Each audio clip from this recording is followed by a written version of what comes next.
unified Olympic Village. Oh, no. By instead using a system of water-cooled pipes that flow beneath the floors of the living quarters. Okay.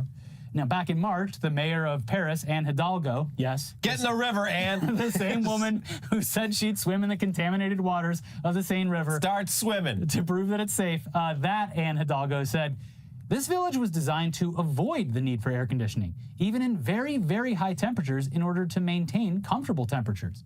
Which, like, if that works, yeah, that's awesome. That would be cool. It is definitely an incredible step in the right direction. I know that, like, especially in Paris, if you just dig down a little bit, it gets cold. They got plenty of limestone down there to insulate things. Yeah. When I said this is gay, it's Pride Month, so I was actually saying it's great. Yeah. And I respect it. Unfortunately for the French, the Americans are coming. We like a certain level of comfort. Yeah. And the Americans, they're not alone. They're forming an alliance with other countries. And, buddy, we're all bringing as many AC units as we can hold. I hope they're bringing ice makers, too, because they don't serve that shit over there. They give you one little ice cube. Yeah. Dink. They look at you weird if you ask for ice in your drink. Yeah. I think mostly it's because, especially in places like France, they're like, why would you want a disgusting ice cube that's been, like, in our trays when we're serving this delicious, pure water? Yeah, I don't know. Yeah. I don't know the reasoning behind it, but they do not. They're very stingy with that ice. Yeah, well, the Americans, as well as some other countries, they are saying, fuck the climate, and they are bringing AC units with them. Climate goals be damned. Here's the Associated Press. The U.S. Olympic team is one of a handful that will supply air conditioners for their athletes at the Paris Games in a move that undercuts organizers' plans to cut carbon emissions. U.S. Olympic and Paralympic CEO Sarah Hirshland said Friday that while the U.S. team appreciates efforts aimed at sustainability, no thanks. The federation would be supplying AC units for what is typically the largest contingent of athletes at the Summer Games. As you can imagine, this is a period of time in which consistency and predictability is critical for Team USA's performance, Hirshland said. In our conversations with athletes, this was a very high priority and something that the athletes felt was a critical component in their performance capability. The Washington Post reported earlier this month that Germany, Australia, Italy, Canada, and Britain were among the other countries with plans to bring air conditioners to France. Damn. Yeah, no one gives a fuck about these climate goals, sorry. It's gonna be hot. I do, I care about them, but clearly no one else does. Yeah. I love the quote. That quote is we so appreciate telling. what they're trying to do here, but we are not going to help in any way. In fact, we're going to work against We're going to make things worse. Yeah. Yeah. And like we said, they plan to cool the rooms anyway with an emissions-free option. But apparently that is not good enough for a whole handful of countries. And what makes this even more egregious is the fact that it is, on average, not even that hot during the games, specifically where these games are taking place, at least compared to your average day here in the United States. Yeah, France in the summer, usually pretty mild. I've been there. I've been unlucky enough that pretty much every time I've visited France in the summer, it's been during a continental heat wave. Yeah. And that's not fun. But of course it is dumb to brag about how hellishly hot it is here and elsewhere, especially when the British or the French are complaining about temperatures that seem, by our standards, just a little lukewarm. But it's not as if they are housing these athletes in literal saunas. The report continues, the average high in Paris on August 1st is 26 degrees Celsius, 79 degrees Fahrenheit. Oh, that's a nice day. The objective is to keep the rooms between 23 and 26 degrees, or 73 and 79 degrees Fahrenheit. The rooms will also be equipped with fans. Quote, I want the Paris Games to be exemplary from an environmental point of view, Paris Mayor Anne Hidalgo has said about the plans for the Olympics. Okay, but get swimming, Anne. Let's see. Let's see that backstroke. There's one way, there's one surefire way to cool down right now. Yeah. By getting in that water. The river's right there. And it's nice and refreshing. And it smells good. Yeah. But personally, I think 73 to 79 is fine. Yeah, that's ideal. I'm fighting for temperatures like that every day from morning to midnight, basically, in my office that faces the sun somehow every hour of the day. Anyways, soon enough, outside sports won't be able to exist anyway, so you might as well enjoy it while it lasts. Yeah. Yeah. True. Yeah.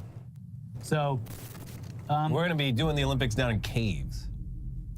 That would be the that would be the other option.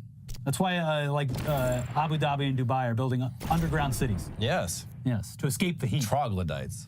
Speaking of the Olympics doing some weird shit, it appears as though NBC will be needlessly utilizing AI voices and AI commentary during this year's games, because at this point it is abundantly clear that every major company is doing the busy work of finding a problem for the solution that no one asked for.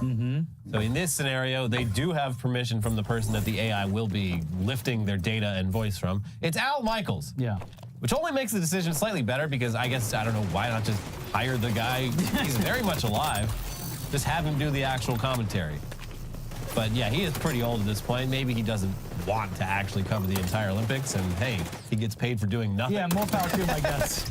Still, why not start incubating a ton of new, very real, talented sports commentators so they can have this incredible experience under their belts, which could help them become solidified in their roles, the same way that Al Michaels has. Yeah. This is something we brought up a lot with AI, voice acting, all that stuff. It's just like, okay, well, you'll never get another Walter Cronkite if you just have AI Walter Cronkite. There's no room for advancement. Yeah.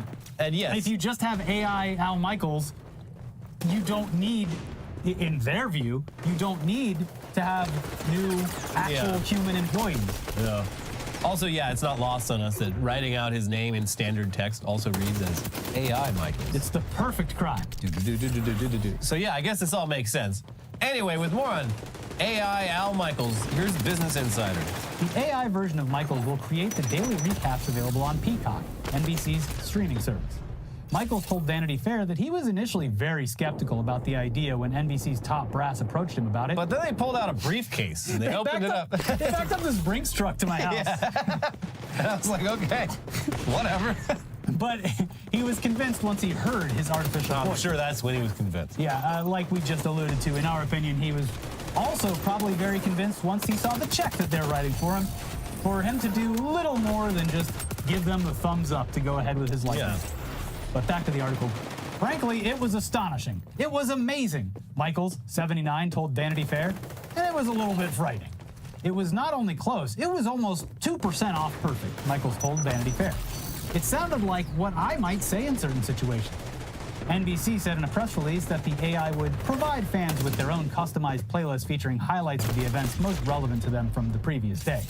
Each compilation will feature clips from NBCU's Olympics coverage and be narrated by a high-quality AI recreation of Michael's voice, which was trained using his past appearances on NBC and matches his signature expertise in elocution, NBC said.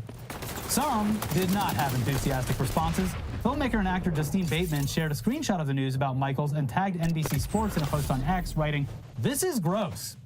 Others on X pointed out that Michaels is, quote, still very much alive, questioning the need for an AI version of him. Which, yeah, just another step, an unstoppable step towards AI consuming things. And that's what... It's weird how the idea... You never hear about replacing CEOs with AI. Yeah, it's very strange. It's weird how that's like the one job. But someone on Twitter called out when I was talking about the Apple AI stuff and like why I care that they're doing this. And it's just that I don't like this constantly creeping into my life in ways that are still, somewhat avoidable. Like I can avoid this, obviously, but it's chipping away at things. It's doing work against the things that I actually enjoy. I would honestly respect it more if the voice literally sounded like a fucking robot. Yeah. Yeah. Because I don't think, this is a man known for, being very sharp and insightful about sports, and you're not getting that. You're getting his voice, probably just explaining basic observations and facts about what we're seeing, and it's like, okay, well... They're absolutely going to promote this as it being entirely produced by AI, meaning the commentary writing and as well as his voice, which writers who just participated in a strike should be very upset about, first of all. But second of all, guaranteed behind the scenes they have some human fixing up everything that the AI fucks up. Yeah. Anyways, over on to the doctor disrespect update side of everything. Yeah. This story is constantly evolving. There's new information being released and more people, including employees from these companies, coming forward. And one of the best, most updated pieces about all of this came from none other than Slasher himself, aka Rod Bresloff, who co-wrote an article that was published on Thursday in Rolling Stone. Now, it features a lot of discussion around what exactly Guy Beam was doing, as well as a few other things that only recently came to light after the initial reason behind the ban leaked from another former Twitch employee.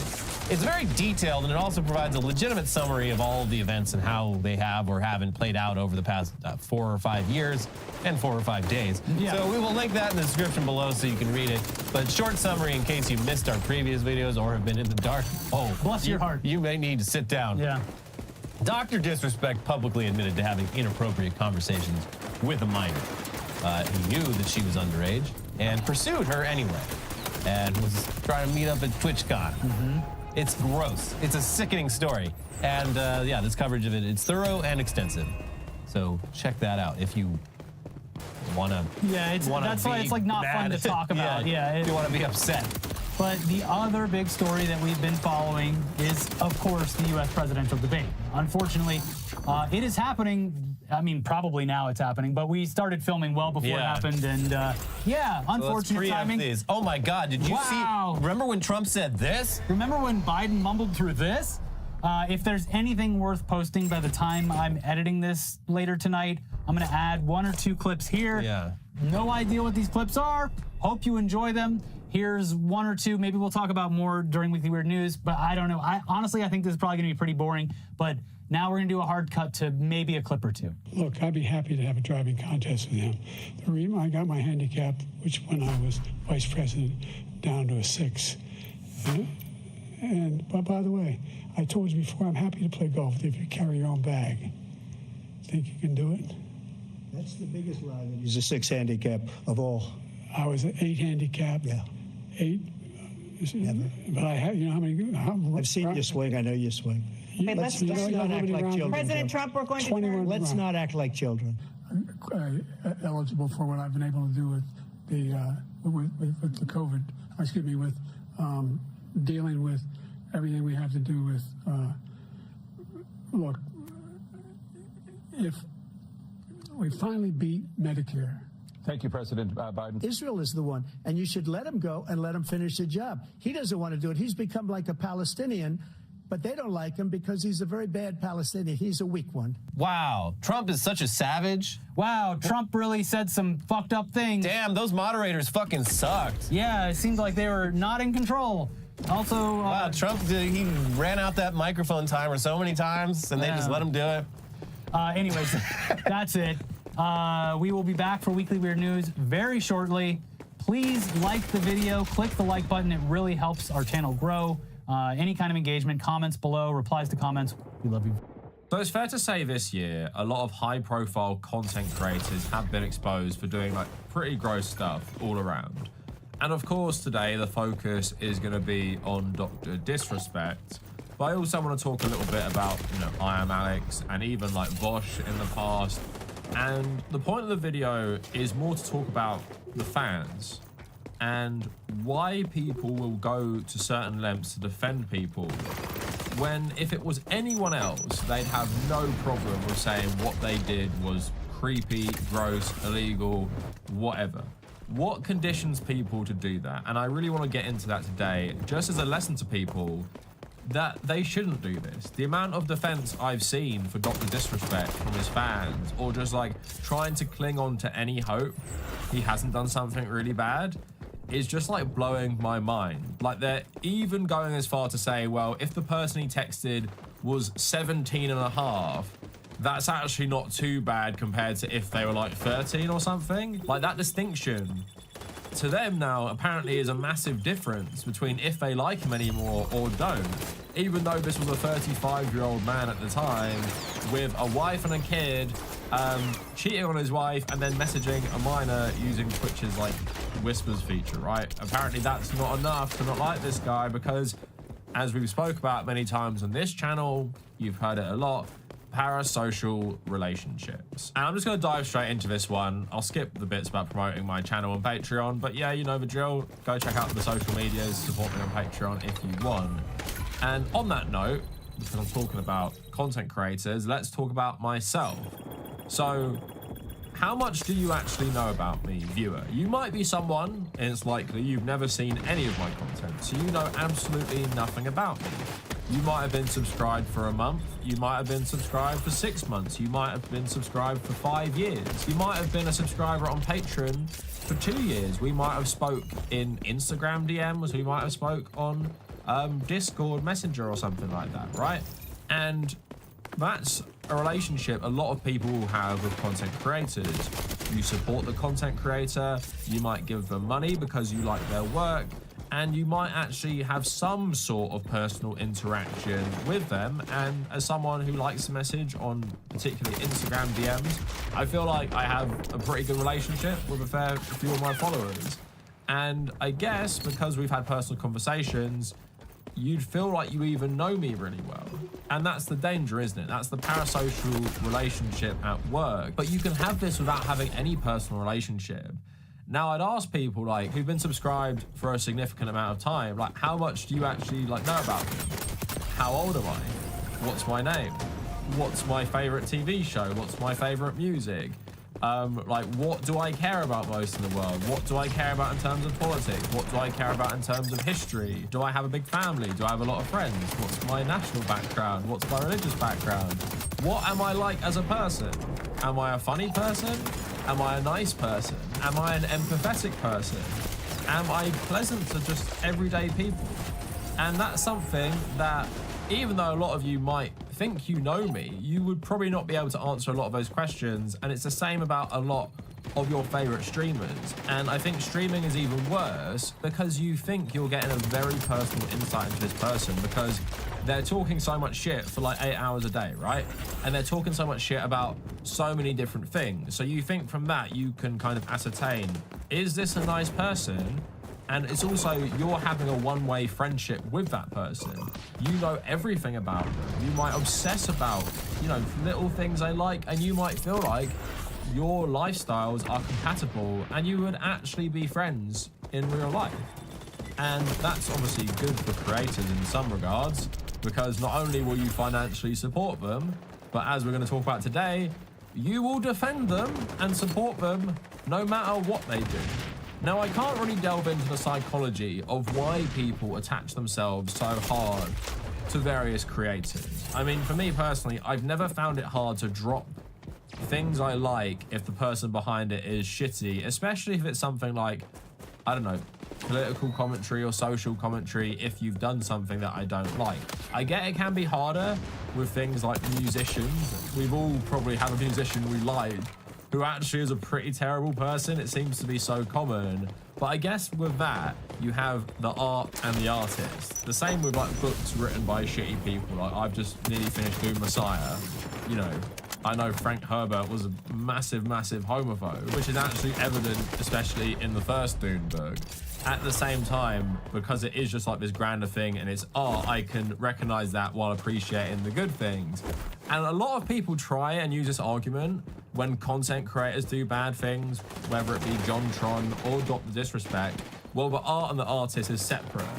But I would say it's kind of different with social media content because so much of that person's character, their social media character, is created like by them and has a lot of their input and is a reflection of them in some ways. Now, I'm not going to say the Tabernacle is a true reflection of me as a person, and I wouldn't say if you watch my videos, you know me that well. At the same time, I would say that a lot of people would say the stuff I say on this channel is unsurprising if I know me in real life, and it's pretty consistent with me as a person. There just might be some version of a character in this, and I'm not saying I do that on purpose, but I am talking in a way I wouldn't talk to average person because I'm presenting a video on YouTube. And also I'm selective with what I cover as well, so you're not going to see me cover every single thing, but by and large I would say the Tabernacle is pretty much completely tied to me and my personal values and personal politics. So if it came out that I was a terrible person for whatever reason, could be something like just treating people horribly, or it could be something like a lot more serious, I would say you can't remove the Tabernacle, and especially in regards to streamers who plan their content far less than I plan mine and are far less selective. You cannot say you can separate Dr. Disrespect, even though he is playing like this character, from the guy himself, the same way you can't do that with most streamers. As we're talking about today, you just shouldn't go and defend these people like you know them for whatever reason, because at the end of the day, they would never do that for you because you're just some random person to them and they have no attachment to you. So why do you go out of your way to defend them for pretty much indefensible stuff? So let's talk about the recent stuff that's been going on with just like general content creators. So MWIII is a pretty clear-cut case because here was a guy who was very abusive to one of his old girlfriends. She comes out with like literally all the receipts, videos of him on phone calls saying terrible shit, text messages. There is no basically debating this guy was a horribly abusive boyfriend, right? And obviously popular YouTuber around for a long time. You didn't really see anyone go out of their way to defend him because the evidence was so overwhelming. There was just so much of it, right? So that's one case where people's parasocial relationships with MWIII or even like, you know, commercial collaborations because he worked with other people on YouTube, no one defended him. Part of it was there was no way you could twist the evidence in any way to make it look like he had any standing in that. So now let's talk about like the Vosh drama that happened this year as well. So I haven't checked my analytics, but before this all started, I know a lot of my own audience watched Vosh. Don't really know why they watch both of us. I don't think we're that similar. I just want to kind of show you, it doesn't really matter about the politics of the people. Like Dr. Disrespect is like more conservative, has a lot of conservative fans, right? Vosh presents himself as a left-wing person, has left-wing fans. And I don't need to remind most people what happened is he was streaming himself and opened a folder of pictures he had saved. And yeah, there was some really gross shit, which I saw circulating on Twitter. And a normal person's reaction would be to see that, and if they're even aware of him, they know he's had loads of controversy with just talking about this kind of shit for years. And if you put that together, to most normal people, you'd be like, yeah, at the very least, this guy is a massive creep, which is pretty much what I said about it. And people were going insane about this. People were saying I was basically playing into some like right-wing narrative, demonizing the LGBT community as predators, for saying that, yeah, a guy who talks about this stuff and saves pictures to his private folders of very suspect stuff is a creep. And that is actually the reaction of most people. And if you weren't terminally online and had an insane parasocial relationship with this guy, there is no way you defend him. There is no way you defend someone who did that you didn't have any attachment to. And I guess, you know, most people could say, well, the people defending him, they're all into that stuff as well. And they all agree with him, like they're actually the same as him. And I guess you could say that, and I don't know what percentage of his audience or his fans who stuck with him would actually be like that. But then we have to go beyond that to think that there is a significant amount of people, could be the majority, I'm not sure, that actually, if it was anyone else, would say it's bad. So why do they not say it's bad in this instance? And I think the best visualization of how this looked like to a normal person, I'm not saying this guy is particularly normal, but I watched Ethan Klein and his crew watching this and like reacting to it.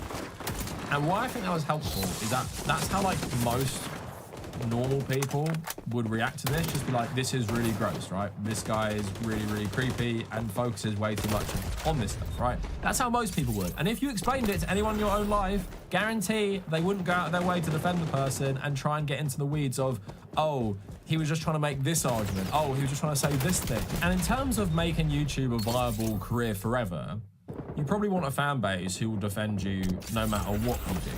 And you can basically convince them, go defend me from all this terrible shit I've done or said or whatever, no matter who I am, and I can keep having a career off you.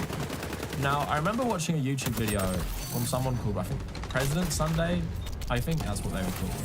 And they were like a Vosh fan. And they were basically talking about how, you know, I was a fan, I've seen all this stuff, I've seen the other stuff about like, you know, sexual harassment and everything, and just don't defend this guy because he doesn't care about you. I didn't believe he was that person, so I waited for Vosh to say something else, something that would fix it. I don't know what I was hoping Vosh would say. I guess I really was just hoping for some explanation. And even when he gave one, and it was completely unconvincing, I still waited. And some people, when faced with something awful, wait, like me, hoping for an explanation that will make things make sense in a way that makes the awful situation go away.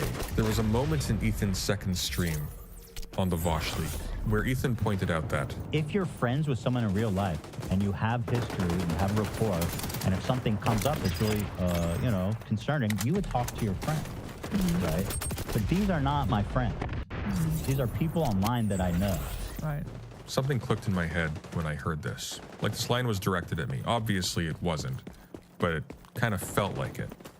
You see, I realized that I wanted to give Vosh a few days. And it's really hard to watch someone who has come to matter to you, whose well-being you've come to care about, turn into something that disgusts you. I realized I was thinking of Vosh as a friend, when in reality we had only talked a couple times. I was emotionally invested. During the H3 stream, and even while watching it, Vosh's community were there defending him. For the same reason I was waiting. Vosh is a friend. Vosh isn't a friend. He's not your friend or my friend. He's someone we've watched, talked about, maybe talked to once or twice, but I don't know him, and you probably don't either. This is a guy who makes money doing a performance, and I honestly feel so sorry for all the people who are reflexively defending him now. But the thing about parasocial relationships is that it's extremely hard to tell you're in one from the inside. And the embarrassing truth that I've come to realize is that even though I haven't defended Vosh, my reluctance to condemn him for what everyone can see he has obviously done is absolutely due to that same parasociality, which you never realize is there when you're the one in it. I was giving him the kind of generosity you would give to a friend. And that's what gets to my point as well, is like, people reactively start defending their favorite creators because they don't feel like they can do anything wrong. And because they've developed this parasocial relationship with them, they feel like it's a friend. They feel like maybe it's someone even closer than a friend. And also they have a whole community around this guy, or with Dr. Disrespect's case as well, around him as well. So if you admit that this person is bad in any way, you're basically potentially outcasting yourself from that community that you enjoy so much, and you're admitting to yourself as well that you are a bad judge of character, and you're admitting basically something is wrong with you for having such an attachment to someone like this. So I think there's a lot of layers that go into people trying to distance themselves from someone they might watch like 4 hours over that every single day. And I've experienced it with the fans of many other streamers. Like, me and Hassan are like cool and stuff, but because I made a few videos criticizing him in the past, people go absolutely insane about that, when they were honestly the most mild, good faith criticism I've ever gave of another creator. So I understand that reflex to defend people no matter what. And I hope on this channel, I haven't conditioned anyone to do that for me, because I wouldn't want you to do that. Like, this channel is me. These are my opinions. If you like them, that's good. And even right now in this video, I know a lot of people get mad I even brought up the Vosh stuff, but that's just my opinion. If you don't like it, you can go. I don't care if you watch my videos or not. Like, I don't know anything about you. You leaving a comment right now saying I'll never watch you again, it means nothing to me. And that is how most content creators feel about viewers who, I don't know, are outraged, because most of you I don't have any relationship with. I don't know you. You haven't commented on this channel a lot. I wouldn't even recognize you popping up. And unless we message significantly on some other platform, like, I really, really wouldn't care. And that's why I like the President Sunday video, because he outlined that in terms of Vosh. Like, most creators don't care about their audience on a personal level. Like, we care about the audience. And like, I'm grateful to my audience, like this collective that keeps changing, for supporting me. And I'm more grateful, of course, to people on Patreon. But again, I don't know anything about you, and I don't know how many of you are left from when I started. I don't know how many of you filter out. You know, I lose subs every single day. I just gain more subs. I don't know who stayed around all this time, and it's better for me to not get invested in you guys, because then that relationship hinges on, do you like what I say still? And I don't want to have a relationship like that. I'd rather have a relationship with, you know, my real friends, where it's not based on stuff to do with politics. So although it can seem insane when you're getting like legions of people like actually arguing with you that you're wrong to think what Vosh showed in his stream was like, you know, creepy or something like that, you have to try and get into the mindset of these people of why they will do that no matter what. Like, sure, lots of people will be very suspect. Lots of people defending Dr. Disrespect will be very suspect, and probably don't hate what he did and think it's morally okay. But also we have to admit that a lot of people will also just be coping, basically, with their community and their favorite streamer not being who they wanted them to be. Now, let's move on to Dr. Disrespect, because I think this is another good example. So Vosh was like a more left-wing example. Dr. Disrespect has a lot of conservative fans. And a lot of conservatives, anti-SJW types, were jumping out of the woodwork to defend him straight away. Now, if I guess you're not on Twitter or don't follow tech news or whatever, you might not know what happened with Dr. Disrespect. Basically, he had his Twitch contract terminated 4 years ago. No one ever knew why. He said he didn't know why, and then he said, I plan to go on the offensive. It's pretty clear Twitch made a settlement with him where no one would basically talk about what happened, and maybe NDAs were signed and they paid out his contract, right? And then recently someone tweeted about why this happened, and this is just all blown up again, culminating in basically Dr. Disrespect admitting to it, which is absolutely crazy, after putting out statements which seemed like just like written by a lawyer. So on Twitter, he had a long statement. Basically, this is what it said. He admitted to having mutual conversations with a minor that leaned too much in the direction of being inappropriate. And he started editing the word minor out and in, also saying nothing illegal happened, no pictures were shared, no crimes were committed, I never met the individual, I went through a lengthy arbitration regarding a civil dispute with Twitch, and that case was resolved by a settlement. But trust me when I say this, to all my haters that live and breathe social media with zero life experience, I don't give a fuck about you. They want me to disappear. Yeah, fucking right. Now, recently, like literally today before I recorded, Rolling Stone released an article that basically confirmed every single thing and said a former Twitch trust and safety employee who worked for the platform at the time that Dr. Disrespect was banned and has direct knowledge of the matter, confirmed to Rolling Stone that he continued to send sexually graphic messages to a minor he knew to be underage. This anonymous employee also said that crucial elements of his tweets are inaccurate, going on to say, I recall that Dr. Disrespect was made aware by the individual that they were underage during the conversation, after which he indicated that this was no problem and continued on. There was no confusion. Messages sent after this were acknowledged with no less graphic and in sexually explicit nature than before, and I think more than the categorization of leaning too much in the direction of being inappropriate might indicate. It also goes on to say once they were made aware of the messages, they banned him really quick, and basically YouTube didn't offer him a streaming contract because they'd heard that he was banned for this. So there's not really much ambiguity over what this guy did. Obviously people already knew he cheated on his wife in the same year he did this. So yeah, all around seems like a pretty terrible guy. And it was clear from the first few tweets that he tweeted and other people tweeted that it was likely that he did it. And people were just going absolutely insane about it, and his audience, of course, didn't want to accept it. But a lot of people have been defending him. So on the Hassan subreddit, someone screenshotted a bunch of comments. So latest comments on the Dr. Disrespect videos. I'd rather see the logs first. Words like inappropriate could be one thing or another, like telling a 15-year-old to die, for example. Did you know that statistically that 17 is visually inseparable to 18? Did you know that men of all age groups from 18 to 80 find women between the ages of 18 to 23 the most attractive? Now use the law of transitivity to come to your own conclusion on whether he is a PDF file. Yeah, check this guy's hard drive as well. As a father of a 17-year-old girl, the things I've seen in messages, and I've seen really bad stuff, makes this a non-issue. And if the conversation were consensual, then it's a slap in the face to everyone that had to deal with real text abuse. Father of 3 daughters, and I'm inclined to agree, assuming it was only flirty messaging. 17 is that line that's rough to call, especially in the world that's being forced onto our kids. This seems timid by comparison. So it makes me think she was like some juicy 17-year-old that was game and not some 12-year-old. So the comments I've already showed you, they verge more on, it's not bad, because I would like to do that too. And you're always going to get that stuff as well, because people don't have any morals. I think there is a word for 35-year-old millionaire streamers with a lot of power. Sexting, underage women. Is there a word for that the conservative community like to use? So those are the people who are obviously conservatives, and we all know, probably libertarians, they love this shit. They see nothing wrong with doing this with a 16 or 17-year-old. But I want to talk about more about the people just kind of trying to cope with it. Someone talking about like Dr. Disrespect being dead to them, and this is more like a healthy mindset towards this stuff.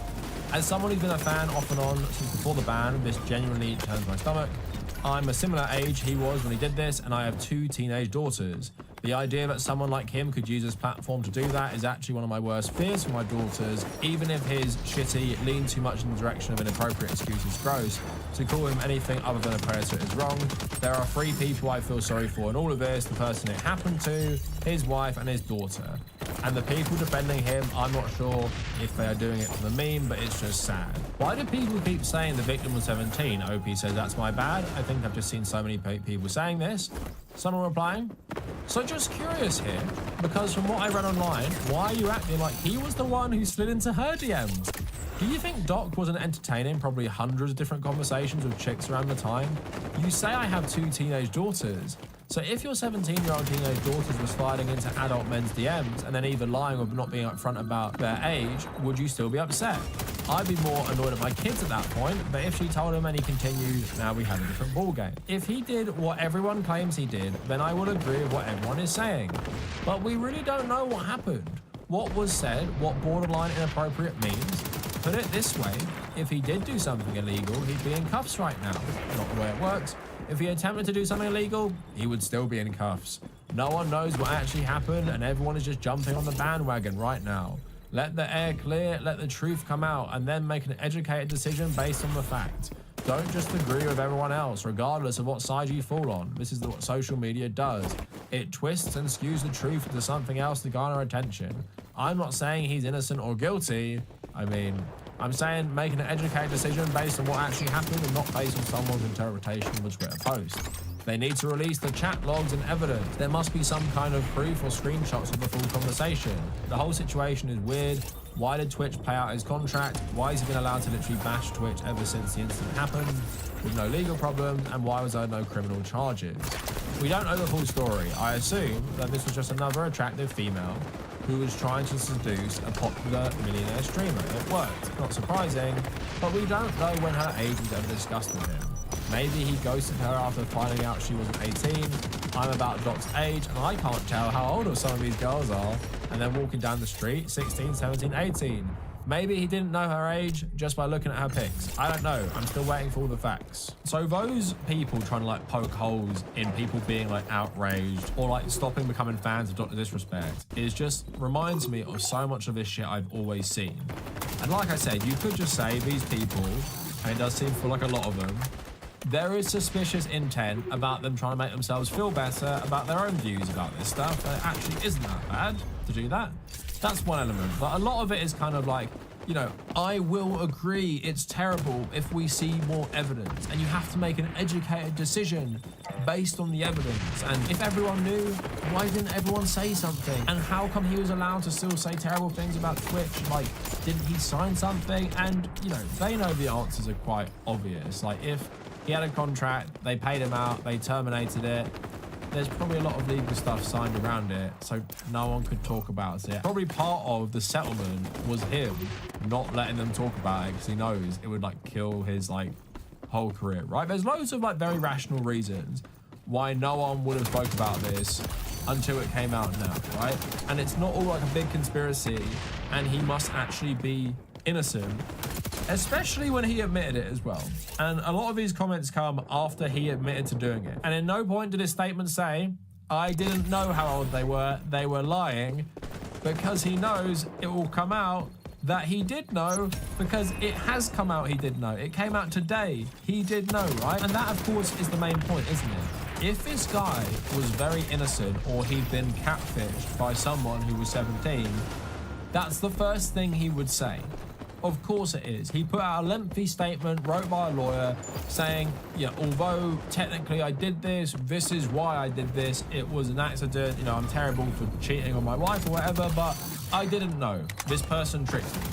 But that's not what happened, is it? Because he would have said that straight away. And that's what people need to realize sometimes. I know we're all so stupid these days.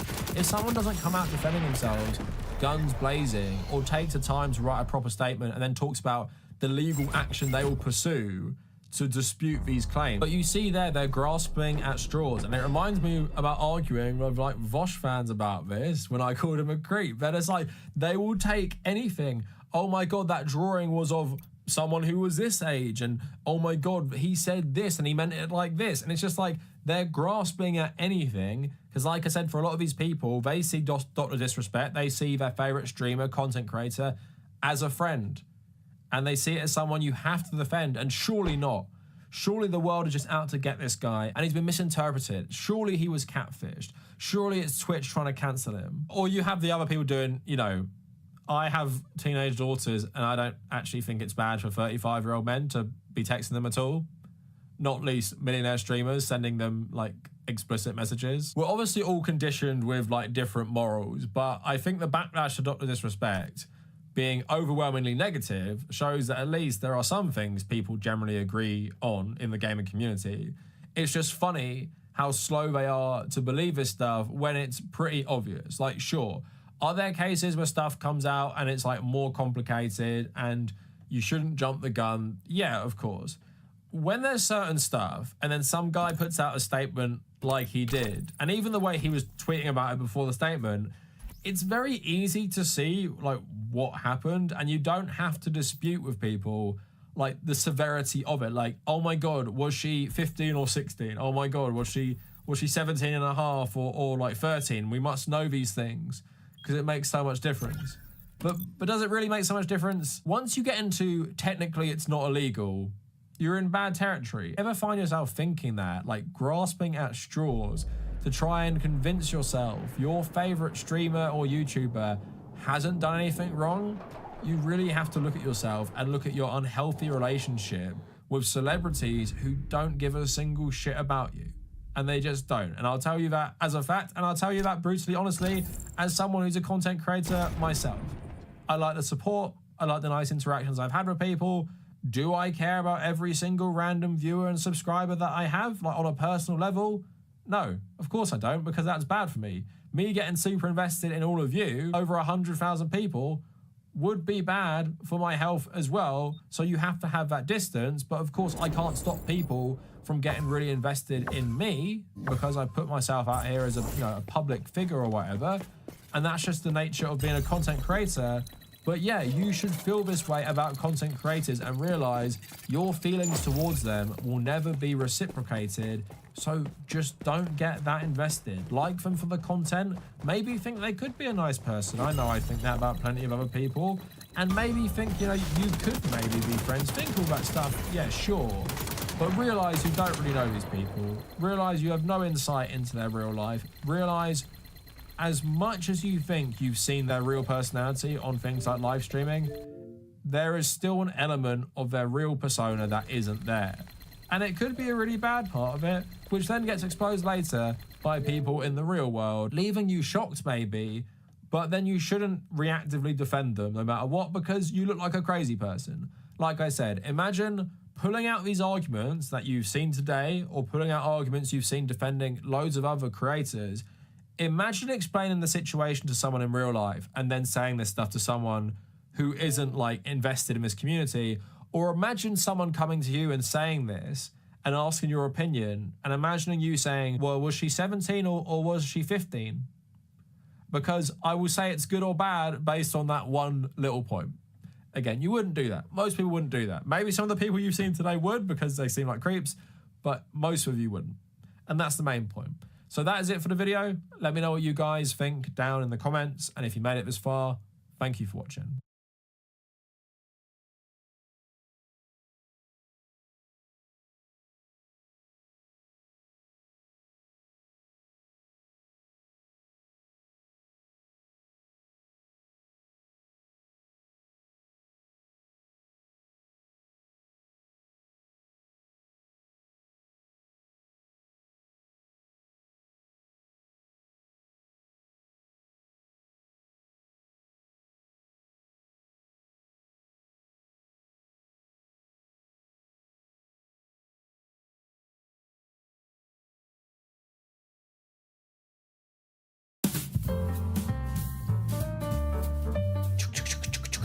zoom in. Hey everybody, welcome back to They Make Me Sick. I'm your host. Okay, what is the date? Let me look at the date here. Let me look at the date. It's June 28th, 2024, year of our Lord, and people around the country and world have recently watched the debates of the president. I watched it because I like to learn about civics and the American government. And it's very inspiring. Let's take a look at what happened. Look.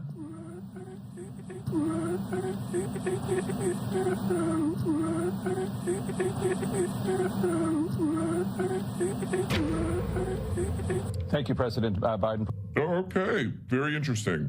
All right, before we go, we were dealing with something a little bit behind the scenes about streaming the debate. So we plan on streaming our analysis here. Okay. However, as you guys know, CNN has the quote-unquote exclusive rights since they're the ones who are holding it. Now they have given permission to every major news organization in the U.S. C-SPAN, ABC News, Fox News, etc. Even Fox News have permission. Here's CNN's response. Hi, Sagar. The debate will be available on CNN's YouTube channel. We are not offering the feed for other YouTube channels. So that's it, Crystal. Despite the fact that they are giving permission to every other major news organization, they are effectively stifling all of independent media. It's total bullshit. It's an attack basically on their nation. Hey, man. Hey, easy. Oh, this guy's a loose cannon, man. He's got a mouth like a toilet. Okay, this is kind of absurd and unbelievable. That, what is it, CNN? What was the goddamn thing called? CNN. Kind of, I don't know, basic acknowledgement of, democracy, democratic participation, all this crap. Oh yeah, of course, this is a, presidential debate. This is the public. Of course, as many people should be streaming this and talking about it, sharing it with each other as possible. But no, CNN is like, oh no, all those people streaming, that's competition for views. This thing that's supposed to be representative of normal people, all the people in the country, no, we need to hide this because just for us, just that you could only watch through us because of we need the views. That's bizarre. There's only one way to say. That's bizarre and there's only one thing to say about it. They make me sick. They make me sick. You know that it's true. They make me sick with the things that they do. CNN, you piece of shit. You. There's a message to CNN. Put the graphic, please. They make me sick. CNN, you mother piece of shit. Oh, Lord in heaven, I'm getting so pissed off that I need our AI assistant. We have our own AI assistant at this channel. I'm going to let her chime in on this. CNN, focus it on this. Focus it on what I'm about to say right now. CNN, you shit. Oof, jeez. CNN, what's that stand for? Crybaby nerds? Got some nerds out here. All right, easy. Bunch of little crybabies who have to sit in a booster seat in the car and then they got a dirty diaper their mom has to pull over. All right, Gretchen, calm down. Come on. Okay, I think we went a little too hard on them. Calm down.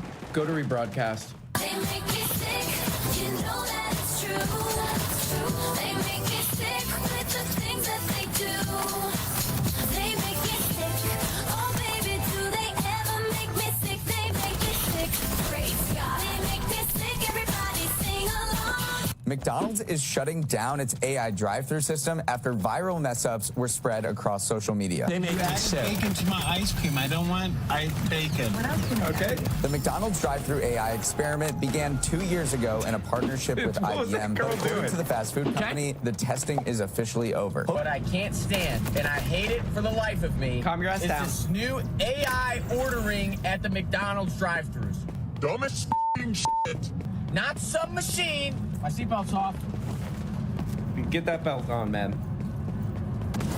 Wait a second, what is this? This is one of those tech checks. Oh, the tech checks. They make me sick. They make me sick. Oh, baby, do they ever make me sick? Okay, what do we got here? What's the first story? Oh, it's McDonald's. There's two things we like to get from McDonald's. One is diarrhea. And of course, the AI drive-thrus. What happened with this?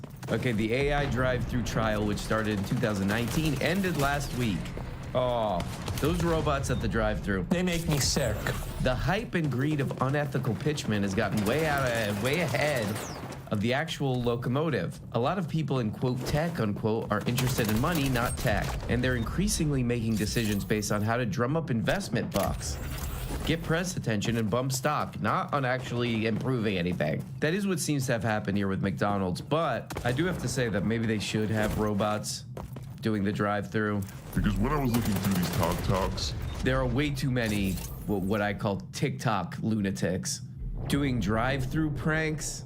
These people who will do anything for views, pranking the drive-thrus. Do you speak Spanish? Yes, you can apply that. Okay, cool. Can I get number 6? You just asked me if I speak Spanish for no reason. These TikTok drive-thru pranks, they are disgusting. Okay, so what happened? Why are they ending this? In one video, which has 30,000 views on TikTok, a young woman becomes increasingly exasperated as she attempts to convince the AI that she wants a caramel ice cream, only for it to add multiple stacks of butter to her order. Oh no. In another, which has 360,000 views, a person claims that her order got confused with one being made by someone else, resulting in 9 orders of tea being added to her bill. Oh, bad. Oh, man. It's weird. Another popular video includes 2 people laughing while hundreds of dollars worth of chicken nugs are added to their order. So rest in peace to the McDonald's AI drive-thru. A big apology to the people who have to work at McDonald's. They have to deal with these TikTok dip***s. Shopping with Temu is a bad thing to do. Yay. You understand what's happening and still choose to do it. That kind of makes you a bad person. And for anyone who is... Okay. Hey, shut up, man. What? Shut up. Makes you a bad person. Okay. Okay, that's a little harsh, but there might be some bad people shopping on Temu. Check this shirt out here. This is on the front page of Temu. Proud father. What the hell does it say? Proud father of a few dumbass kids. For $9. Okay, actually. Hey, you strangers out in public, just want to let you guys know my kids are a bunch of dumbasses. I had these things. Boy, are they dumb. They're 3 and 4. Stupid little dumbasses. Proud father of a couple pendejos. Okay, anyway, let's go back to that Temu YouTube video where that guy was accusing me of being a pendejo. Temu is owned by a parent organization called PDD Holdings. Never heard of them. PDD Holdings separately owned another application called Pinduoduo, which was delisted from the Google Play Store at one point because it was malware. Off-Play Store versions of the app were using a string of zero-day vulnerabilities to spy on their users. And again, that's not the main concern for today, or the fact that Temu itself has incredibly invasive data capture mechanisms. You know, it's pretty sick. People are on... That's on YouTube. Giving Temu a hard time. But Temu does have the best shirts. Look at it. Look at this shirt. Because I'm Chris, that's why. Because I'm Chris and you can... Wipe your ass with them. And by them, I mean people who are not Chris. They make me sick. Okay, so what the hell is going on with Temu here? Shopping app Temu is, quote, dangerous malware, unquote. Spying on your texts, lawsuit claims. Whoa, they better not look at my texts or they'll see lots of this. Temu, the Chinese shopping app that has rapidly grown so popular in the US that even Amazon is reportedly trying to copy it. Oh, that is true. Is, quote, dangerous malware, unquote, that's secretly monetizing a broad swath of unauthorized user data. Arkansas Attorney General Tim Griffin alleged in a lawsuit filed Tuesday. Okay, that's a bit of a red flag there. Arkansas Attorney General. Griffin cited research and media reports exposing Temu's allegedly nefarious design, which purposely allows Temu to gain unrestricted access to a user's phone operating system, including but not limited to a user's camera, specific location, contacts, text messages, documents, and other crap. Okay, so yeah, I saw this story all over the news. Oh, there's somebody suing Temu. They're suing Temu for all this privacy crap. You know, and then I looked around, I'm like, ooh, it's a Republican attorney general in Arkansas. You could pretty much bet this is a con artist doing con artist crap. You know, and that's kind of true, but this is sort of a mixed thing because these apps like Temu, they do weird stuff. Hey, we need to get into your camera. We need tricky access to your email. Why? Hey, it's me, Temu. Do you want a dog bed that a human can also go and sleep in for $12? Okay, we're gonna need access to your camera. Wait, why? So that is kind of weird. But I was doing research on a scholarly website that only people who are connected to universities have access to. It's called reddit.com. It's called ireadread.com. Let's just read what these goddamn Redditors are saying. You're terrible. Please, America, pass and enforce better data privacy regulation. And not just when it's convenient to mega corporations like Walmart. And then another Pendejo on Reddit says, data privacy legislation that only targets China and not protect all citizens. Hey, write better with better grammar, man. This is Reddit, not some toilet. And not protect all citizens against all threat is what you get from a broken government. I think this is right. Yeah, this is kind of interesting because people really seem to not like these apps.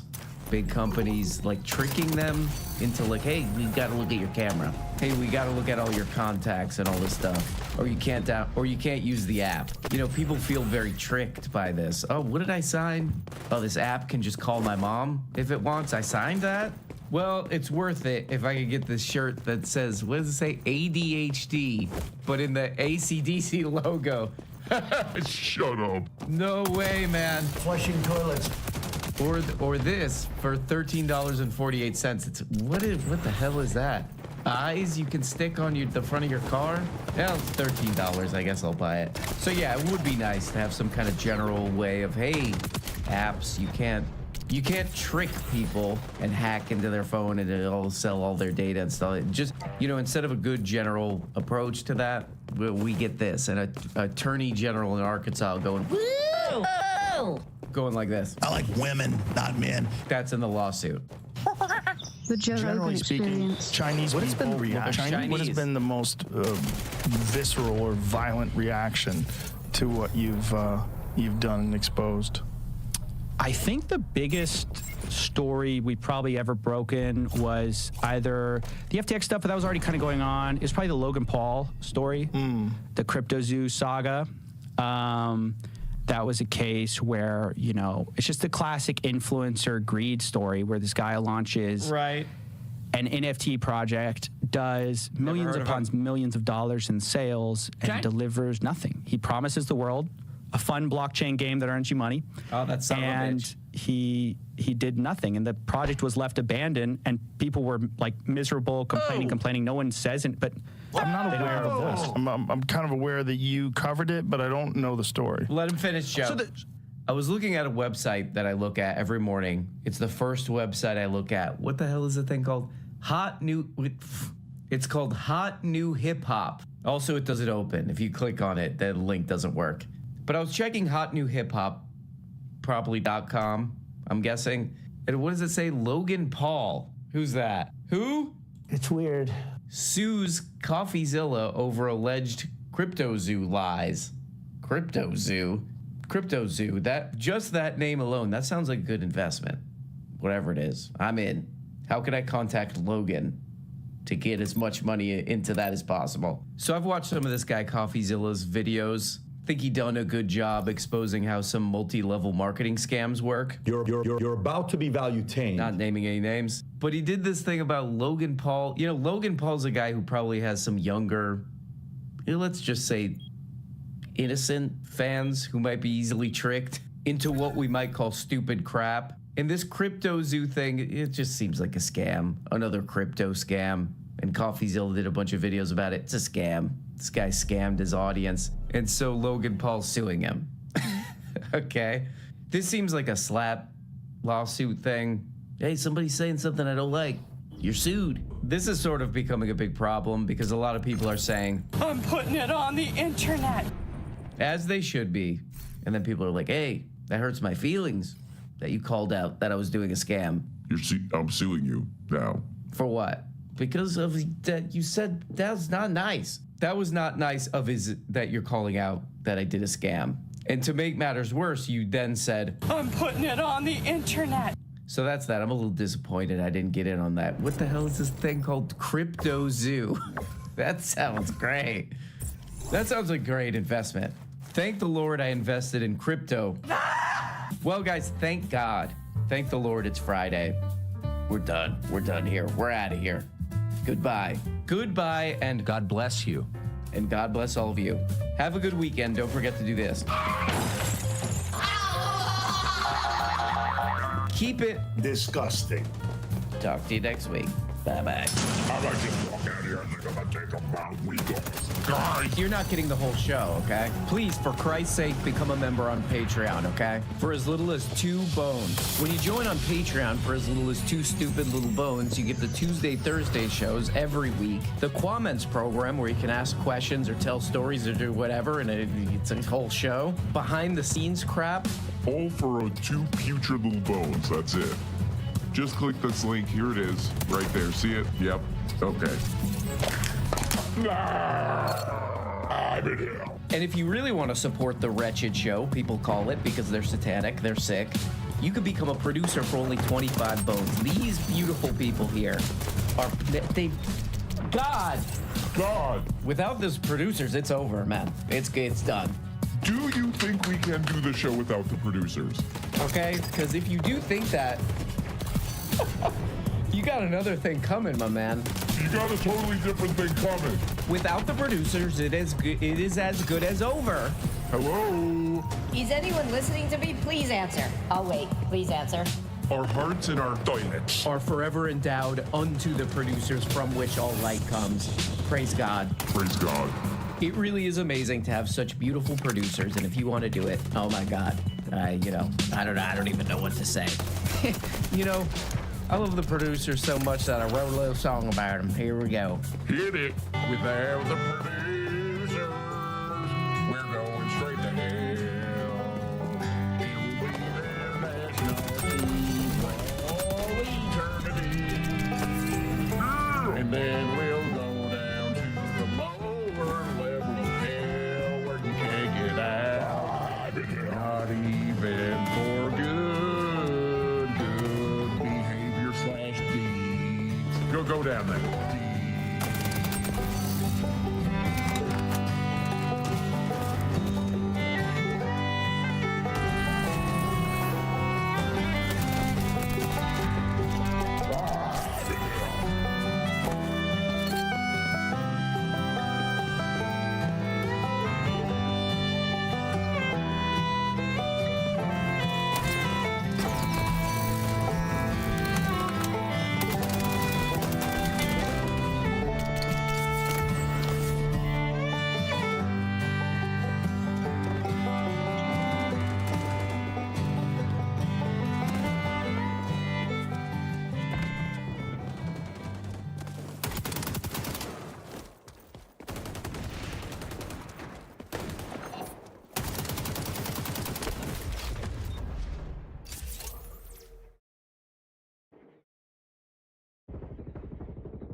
Allegations about Doc. It's crazy. I'm just as shocked as you guys are. It sounded like he was texting someone and it got weird. Nothing crazy, just a little weird. But keep away from the kids, though. Are you going to report on Dr. Disrespect sending weird messages to a minor? Blocked.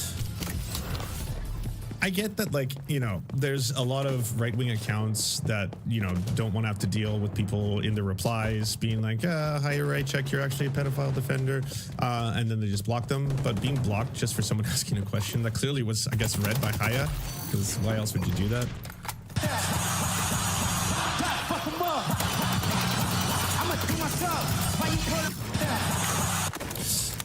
It really is one of those things where it's never been about the kids. I know everyone here knows that, but that's just the truth of the matter. It's this post. He edited it 3 times. The original edit took out the word minor, so he wanted to remove a minor from his post. So he did that. He took out minor, and then everyone was like, holy fuck, he just took out the word minor. And then I guess he realized, yeah, okay, everyone already saw it and knows. The internet, don't forget. Then he edited it again and put a minor back into the message that he wrote. So what is this at? 116,000. 116,000 likes. It's 116,000 people defending or liking or appreciating the fact that Dr. Disrespect was willing to say, yeah, I did that shit.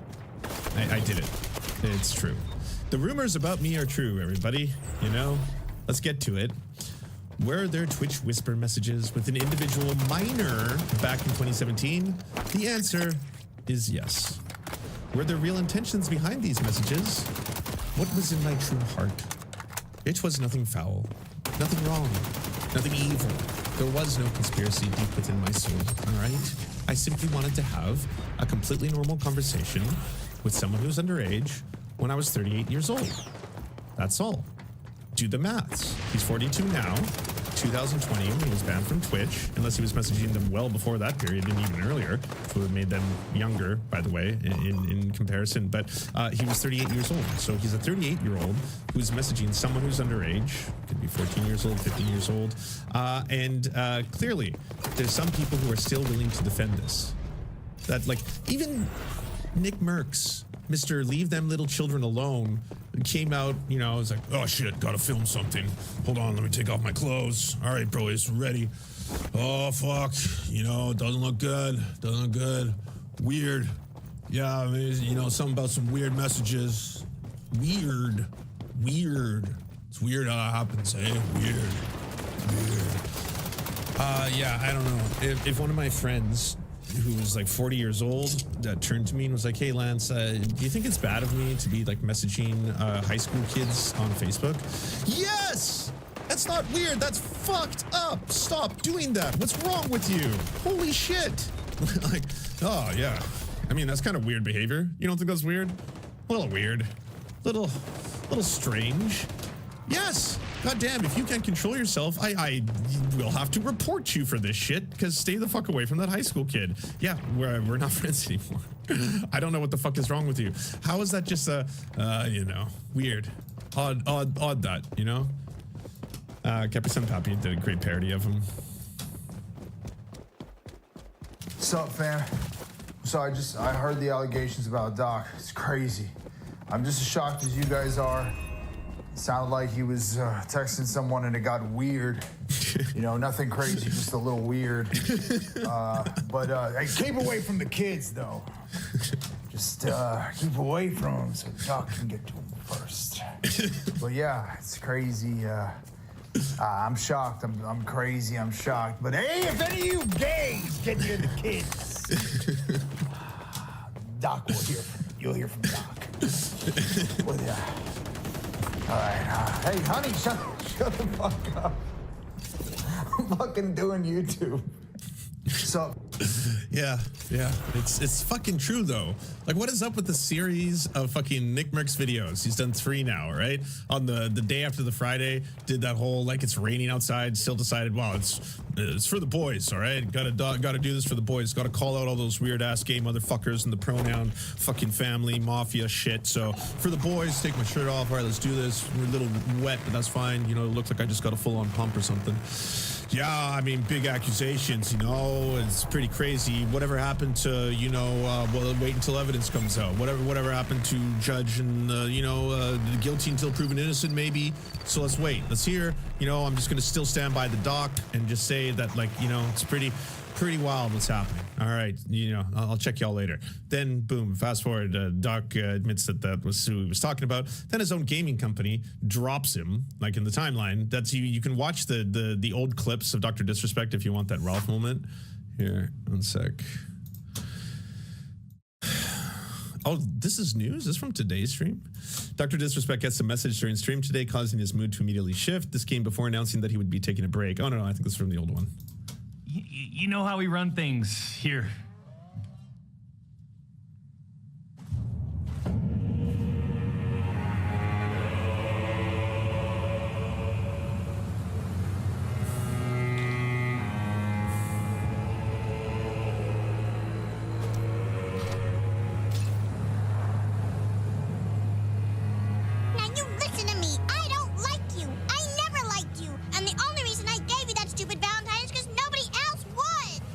Watch this, Lise. You can actually pinpoint the second when his heart rips in half. And now. Defend what he did in a really odd way in that tweet. Like, he said that he knew that she was underage and he would still text her, and the text, I can't remember how he put it in his tweet, but what did it say? That the texts would sometimes go a certain way? Yeah, he edited the tweet. Don't worry, Nick, I got you.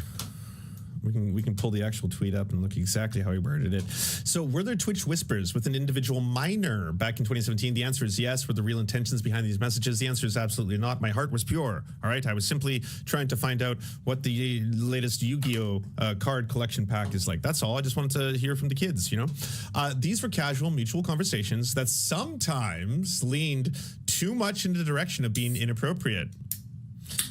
So maybe he wasn't flirting with children. He was flirting with children. That's what he was doing. He was flirting with kids. Yeah. Tweet 3 times. Just so bad. It's so bad, you guys. It's so bad. And look, what do you want from me, man? You know, I gave the guy the benefit of the doubt until.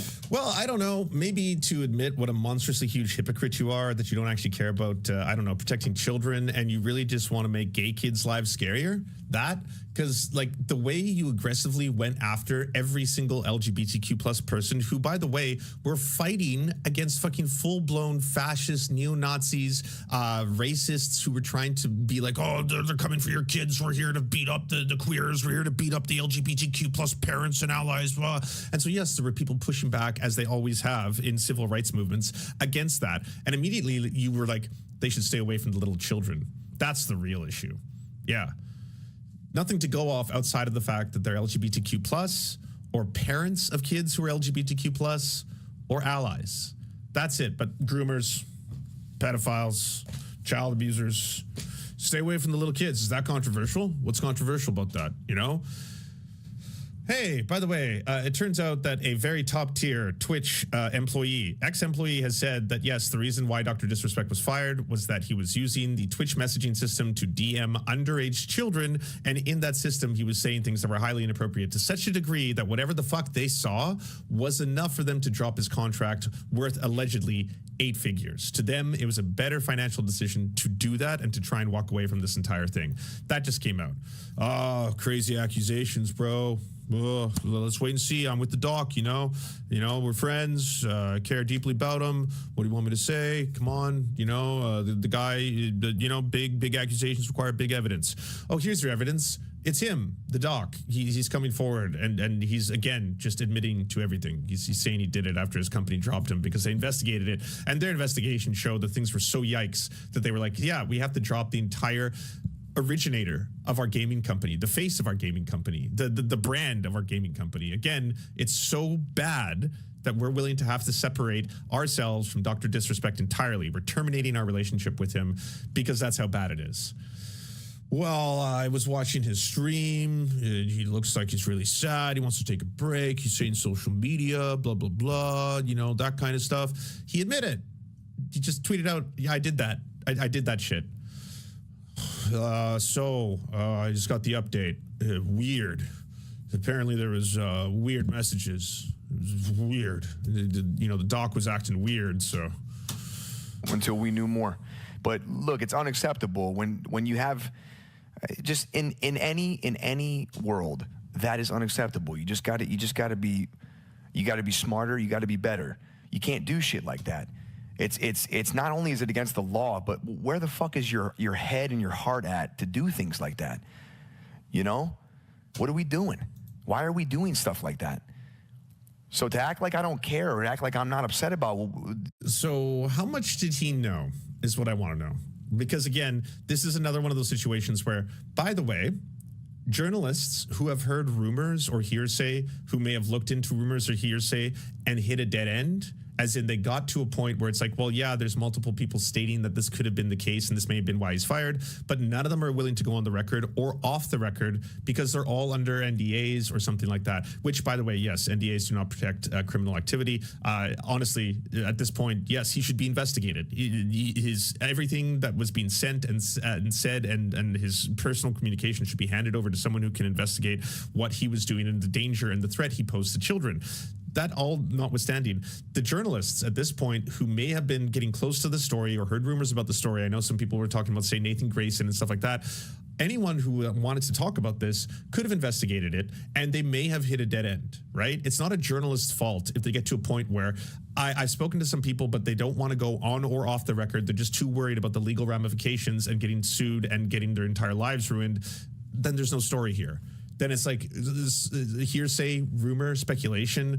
That's why you tune into this kind of a show, right? For garbage, trash. But if you have journalistic integrity and you're trying to actually get behind a story, then they would have had to try and find someone who was willing to be able to speak again on or off the record and give them some kind of a statement that backs up the validity of a story this huge. Because again, someone's not just going to come out there. I've got an article by a journalist who kind of explains this a little bit better in detail.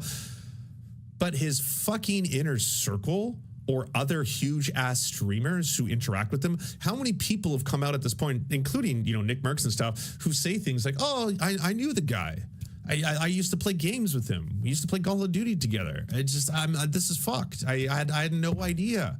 I had no idea whatsoever. You know, at least the Sneakos of the world are being more honest in what they're saying. Sneako himself, who's been caught trying to pick up a 14-year-old, he's coming out and being like, oh, what? Everyone's trying to be all high and mighty about, you know, a potential 17-year-old and 11 months old or something. And then suddenly the hammer comes down. Like, yeah, Sneako, we understand. You're totally fine with being a PDF. You're totally fine with trying to pick up 14-year-olds. That's who you are. Then, yeah, you're living your truth, I guess. In this case, when it comes to people who are avowed, I care deeply about attacking and catching predators. That's part of my brand. And all them queers, those are the predators. Keep the kids away from the queers. Keep them away from the gays.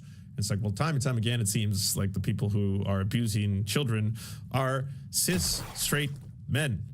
This is yet another case of a cis, straight man doing something. He said a slur.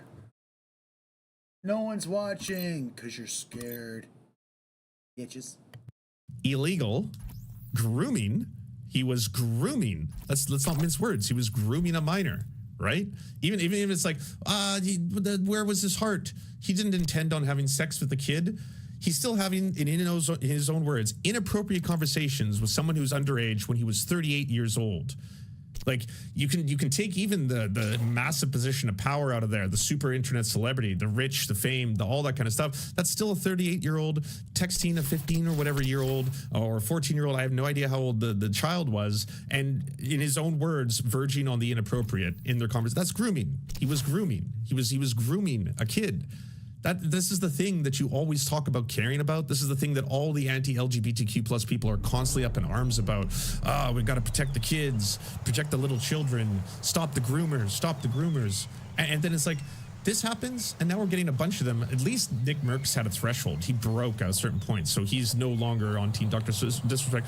Other people coming out and being like, we need to know what the text said. We need to know if Dr. Disrespect knew, if he knew the age. Because if Dr. Disrespect knew the age and then kept doing it, okay, maybe that's bad. But if he didn't know the age and just thought that person was like an adult and he was flirting with an adult, is that so wrong?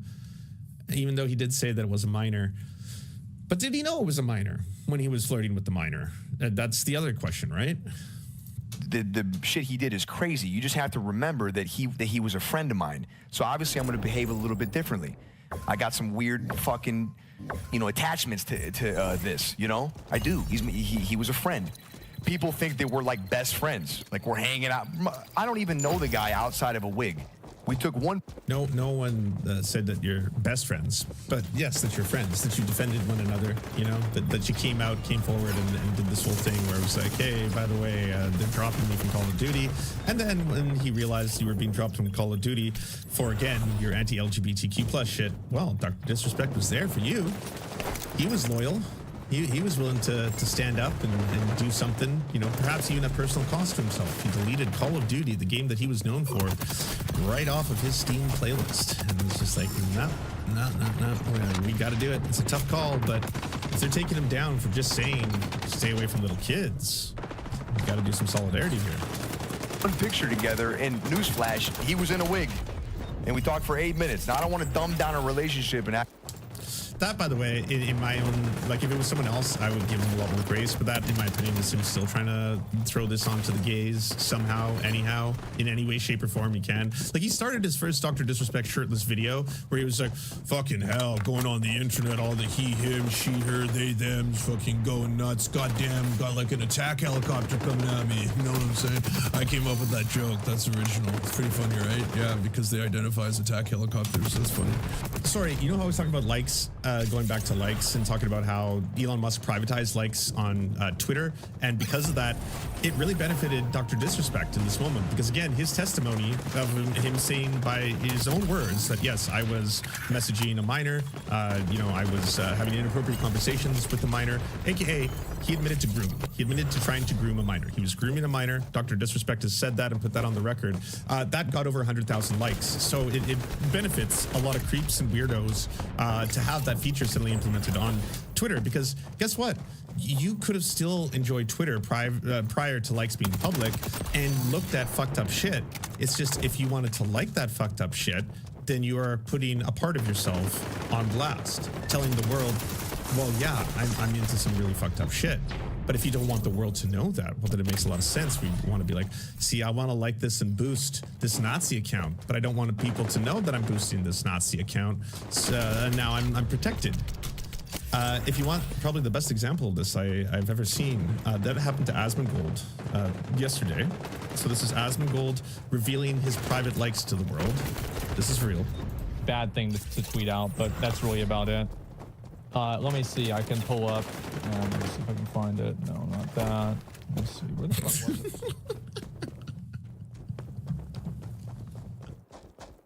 it? This is why. This is why likes are privatized. This is why. To try and avoid moments like this, you know? Yeah. Was that one of those I am farmer girl, I need husband? Did you get AI hornied, Asmongold? You know? I shouldn't do this.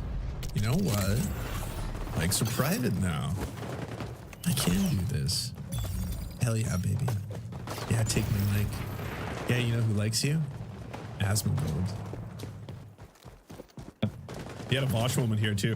He didn't do the Vosh like whoop, but he's definitely, he tries to just like ignore what's on screen at the time, get away from it as quickly as possible without making a scene. So he's just he's like, no, it's not that. Let's just it's over here. Keep going. Let me see. I can pull up. See if I can find it. No, not that. Where the fuck was it?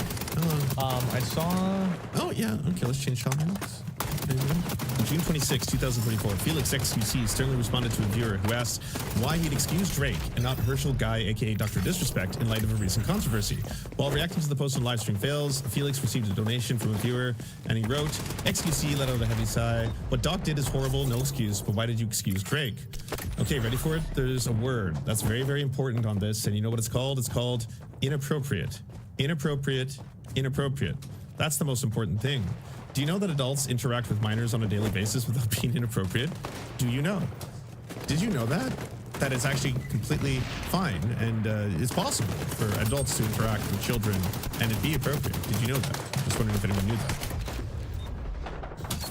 This Millie Bobby Brown person, the actress, has gone on and said multiple times that it was not inappropriate. Like there was no lawsuit or settlement or whatever.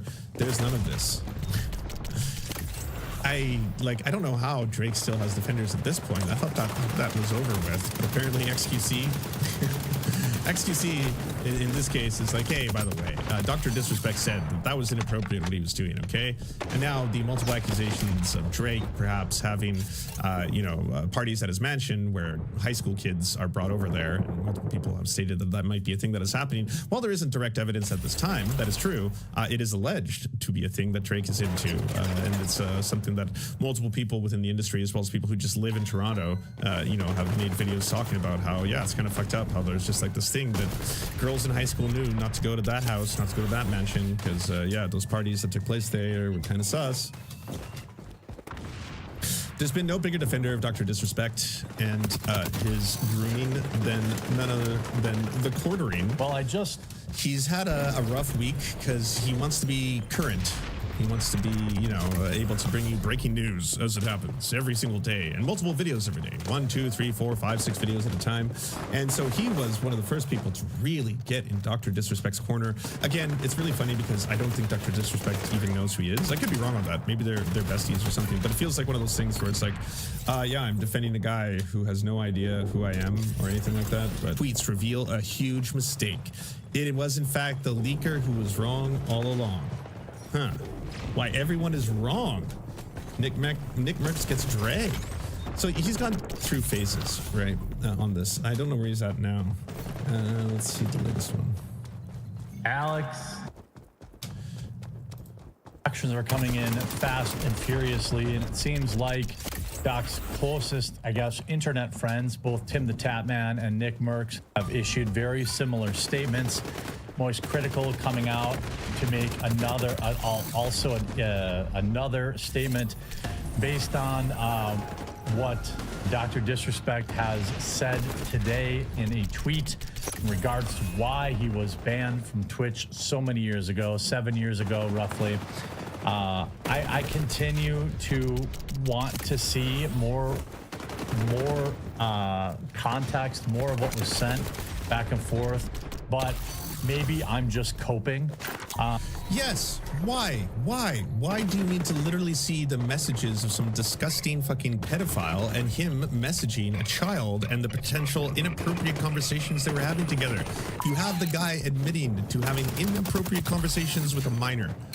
Why do you have to read those conversations to judge how bad were they? How much of a groomer was he on the groomer scale? Is he a light groomer? You know, groomer light? Is he like saying really sexual things, or were they just a little sexual? Were they implied? Was it gross? But was it tasteful? You know, how bad did he get? I saw this excuse fucking all over the internet with so many people being like, we need to see until we know exactly, you know, what he said or when he said it. How are we ever going to know? Like, who's this guy? Nicholas DeDrio, one of the, you know, drama right-wing chuds on the internet. Hold on one sec. Let me pull him up. He basically said that the whole thing was politicized, and that's why it's so hard to understand what happened.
Hello, everyone. Got the mic on and the camera. What's going on, Champions Club? All right, we're as usual drinking the Voodoo Rangers. I'm on number 3.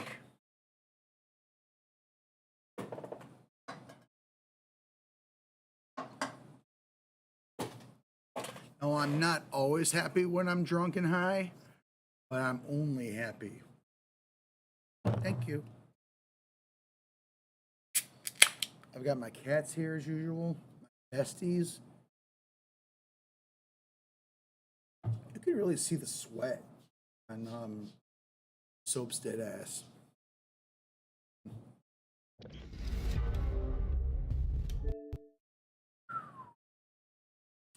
About to partner up here with my buddy, John Slott, murderer of many. An unstoppable natural disaster for anyone who faces him.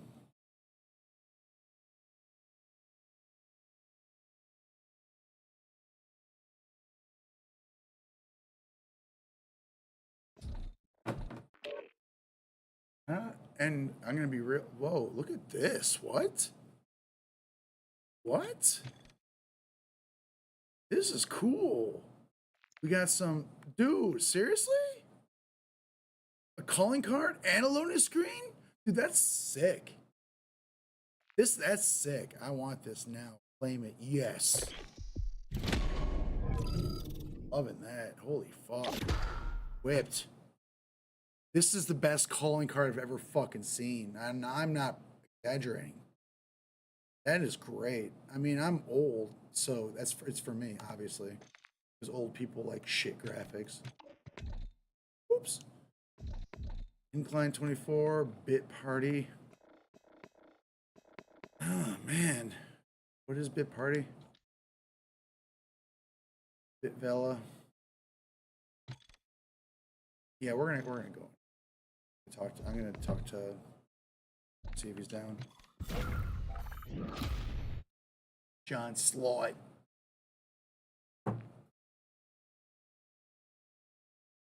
If you're gonna meow, can you at least meow loud enough so the mic can pick you up? Thank you. Right.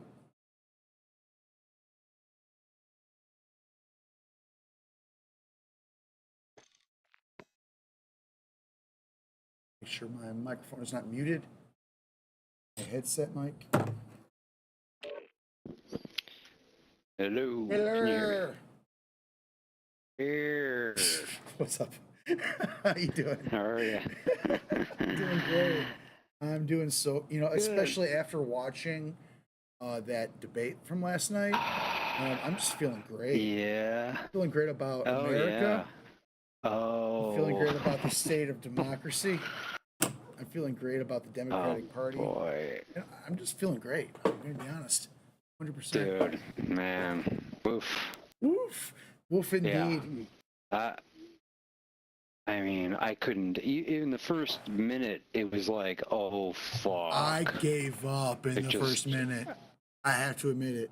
I did too. I'm like, this is not going to get any better. No, this can't. It was. I'm just like, oh man, he sounds like he sounds at his worst, like right from the get go. I was kind of like, dude, this is gonna be so bad, and I think pretty much everyone felt that way. But when he had those like hard stumbles, like I didn't even stick around for those. I saw those. I got in a really huge drunken stupor. I am doing the same thing tonight, but like I passed out before it was even over, and then I woke up and I'm like, oh man, that must have been pretty bad. Let me see the highlights. Oh boy! And seeing God. and the like, we defeated Medicare. Yeah. Thank God, dude. for that. I mean, they were at one point. They were like bickering about golf. Did you catch that part? I absolutely did. And holy shit, who gives a fuck? These assholes. I can't even believe that. No, I mean happened. it's so. Yeah, it's what a clown show. Like literally, that was the worst debate in American history. Like no question. Yeah. And why on earth, when on the one issue that the Democrats have the upper hand on, abortion, which the majority of Americans support, when it was brought up, Joe Biden decided to change the subject to illegal immigration, which is a particular subject where the Democrats are not strong on. No. What an Unbelievable, asshole. man. It was such a fuck up. Oh, brutal. I just was completely unprepared for that, as most people were, obviously. If he's not, and I feel like we've been lied to by people who are close to Biden. Obviously, must know that he's not cogent enough to fucking be president for another 4 years. But I mean, he can't even he's fucking up and talk. down. He's up and down, and like it's not good enough. Yeah. And like. And like when the stakes are this high, I can't believe that they're even willing to risk it. I know. And Biden's like, I'm not backing down. Oh no, Back dude. down, old man. You're done. You're toast. You're cake. Get out of here. I mean, it's the only chance we got. Only fucking chance. I don't know, man. The Democrats are like, they're losing their shit. The left obviously has been wanting to like replace. They never wanted a Biden. You know, we wanted Bernie from the beginning, and like, but trying to say we want Bernie now would be moronic because he's like older than both of them. I think. I don't know Bernie's age exactly, but I'm pretty sure it's pretty old as well, so it wouldn't make a very good argument. No, that'd be a purely political argument. I mean, I'd be happy. I don't know what they plan on doing. If they're going to do something, though, they need to do it like immediately. They need to like. Is it up to Biden though? I mean, can he? No, it's up to the party. It's up to the party. It really is. The party can like pull their, like nominate someone else. I mean, and like, or they can like talk to the man, or his, something. Just because it's like, this is like the stakes are super high, and and if they're going to act, they need to act immediately. But at this point, unless like the next debate, somehow he's able to not, like, he's able to 180 his performance, which I don't think is possible. I think he is, because I didn't watch it, but I know that, like, someone had posted the debate when he, from, what was that, 2018, when he debated Sarah Palin as VP. I guess it was night and day. Because he's like sharp as an arrow and like banging it out. Oh yeah, and, like, I saw someone do that too. Yeah, I didn't watch. I couldn't bear it. I knew if I watched it, like, I just wouldn't be able to bear it. Yeah. Somebody actually, the one I saw was of him debating Trump just 4 years ago. And, it was even somebody said, if you want whiplash, watch this clip, and then you see, exactly. Biden is way more with it. Looks way younger even in 4 years. Like, oh fuck. Did you watch the Jon Stewart coverage, Daily Show? All I saw was a little clip of him. Just he was making a joke about they need to be on performance enhancing drugs. I saw a whole thing on that. That was pretty good. That was funny. Yeah, they absolutely do. Yeah. They're all talking shit that, like, oh, he's on this stuff. It's like, they need to. These guys are ancient. Yeah. Right. They're not firing on all cylinders. It's like this. This is a disaster. This is like, we're in the worst state. Complete nightmare, dude. I know. I've been in a kind of depressive state all day. Well, so like, what I've been hearing is basically 4 names that have popped up to, I guess, the possible replacements. Obviously, Kamala, VP. Gavin Newsom. Gretchen. Pete Buttigieg. I did not hear about Pete Buttigieg. I heard about. I know some people would like to see him. What's her name? Whitmer. Yeah, Whitmer. Yeah, it's like Gretchen Whitmer. What's up, Whitmer? And from Wisconsin, right? Michigan. Michigan. Sorry. The one that like was. Yeah, she's good. She's fucking sharp. Yeah, I mean, she's probably the best bet. Yeah, so is Gavin Newsom. I mean, Gavin Newsom's pretty good, but like, I think Baggage. There's the California baggage. Yeah, that's the problem with fucking Biden running. It's like they can just sit there and point at each other's presidencies and goes, "You're the worst president ever. Let's get somebody who wasn't president." You know what I mean? So that takes that out of the equation. Force Trump to talk about something else. You know, you know what? I think what the point that we need to get to and that we need to realize is that like this has nothing to do really with like genuine substance. This is about presentation. You know, like Trump lied through the entire debate, and it doesn't matter. Yep. And no one fact checked it. And no one just cares. Let it fly. It's just the fact that he was able to say it in a way that didn't make people cringe to death. You know, it's right. We I mean, need that, and we need. Go ahead. I'm sorry. No. No, go ahead. I was going to say we need to get It's a low bar. We need to get a woman in there who's going to throw down the gauntlet and say, "We're going to put into legislation protection of abortion rights." And we would destroy.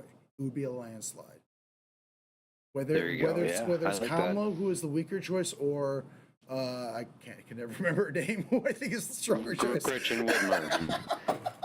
I can't remember her name, and I think she's a better choice than Biden. The best choice for America. Yeah. God damn it. It's true. Whenever I've seen her talk, you know, on whatever, she's sharp as fuck, and she gets it done. I just feel like she's someone like everyone, even like progressives, would just get behind for the sake of avoiding this disaster. Oh hell yeah, dude! Biden, his wife has to talk to him. Somebody has to shut him down. Shut down the program. If he did get elected, he'll be 86 when he leaves office. 86. There's been a lot of a lot of funny comments from like focus groups and such after the debate, and some people were like, "I wonder if he'll even make it to November." True. I mean, a little flu could put him out. That's it, man. That guy's frail. They were talking about Trump looking frail right before this came out. Like he came off the plane, and then this happens. It's like, you know what? Let's just fucking stop with this shit. Fucking get rid of Biden, because I mean, he cannot win at this point. Even when he's not speaking, he looks like he's stiff as a board. It's embarrassing. He looks like he's gonna. Yeah. He looks like he's not there. He looks like he's checked out. Like he's like frightened. Like he looks like a corpse. And when he's like doing the facial feedback when Trump was talking, it was horrible. He was looking goggle-eyed and his mouth slack. He looked like oh my god, you know, like he had electroshock treatment and he didn't understand what was going on. What the hell happened? I mean, I know that they can't really call it off at last minute. That politically would have been a disaster as well. But well, he supposedly had a cold. Has a cold. That's what they said. But you know what? That's fine. I don't know. But like, people don't want to vote for someone who, when they get a cold, they turn into a corpse. You know? True. I mean, God bless you, sir, and you're cold. But people, it's like that's not a good thing. It's not a great excuse. It's actually a terrible excuse and should cost you. Yeah. You know, I don't know. God damn. Well, we will. This next upcoming week, like after this weekend, is going to be very interesting as far as like the maneuvers that will be made, which will either be zero, and like we're just going to full speed ahead. The next debate will be just as embarrassing, and then Trump is just going to waltz into the presidency again. He's going to get out of jail. He's going to destroy democracy. And oh my God! If you're onto the left, you better try to find a way out of the country because they're going to hunt you down. But, but I don't know. We'll see. It's really the Democratic Party has never really ever pulled through in the last minute. It's their first chance. We'll see if they do. I mean, you know, it's a possibility. See. Really, a win is in total their hands. You know what I mean? They could, if they get Biden out of there, we pretty much are a shoe-in. We This win. is so bad. I mean, this dude's a convicted felon. That's all it takes. This dude's Right. a criminal. Yeah, exactly. The a worst. literal. Right. Our justice system has determined that he is a criminal and has broken the law, and he is kicking the shit out of our sitting president. What is happening? I know, man. It's unbelievable. Sorry, I'm sorry for going off on this, but I'm so glad I get to talk about this right now. I've been sitting on this. Yeah. Yeah, I know. Me too. Well, besides talking to Rachel about it, I guess. But man, how are you guys doing? Oh, you want to jump into a match? I kind of do. Yeah, we're doing all right. Excuse me. You can continue the tirade. I'm kill people. There you go. You get a little cathartic. I'm kind of thinking about trying out this bit party. What do you think? Okay. I kind of, because it's basically just on the favela map, but it's all. All right. Yeah, let's give it a shot. Why not? It's fun. If it's annoying. Some other map they have Incline or something. Did you see that one? Yeah, I that's didn't. There was something the, called Incline. Yeah, that was. I think we did that one. It's the. Oh, we did. Oh. Yeah, it's the 24/7 map. We jumped into it. Oh, okay. We did play yesterday, right? I've been drinking. No, we didn't. not yesterday. The day before. Oh. I've been drinking so much that like I have no idea. I'm sorry. It's not that bad. Ooh, I gotta do challenges. Launchers, headshots, stickies. I can do that.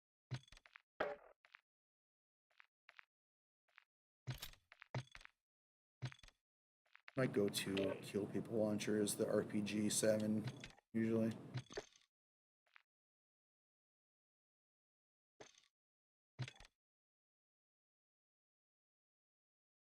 You ever hear of this guy in China who's like a doppelganger for Elon Musk? Yes. He's like, I've he been looks a fan of him just for like a him. while. I mean, it's a deep fake. Oh, have you?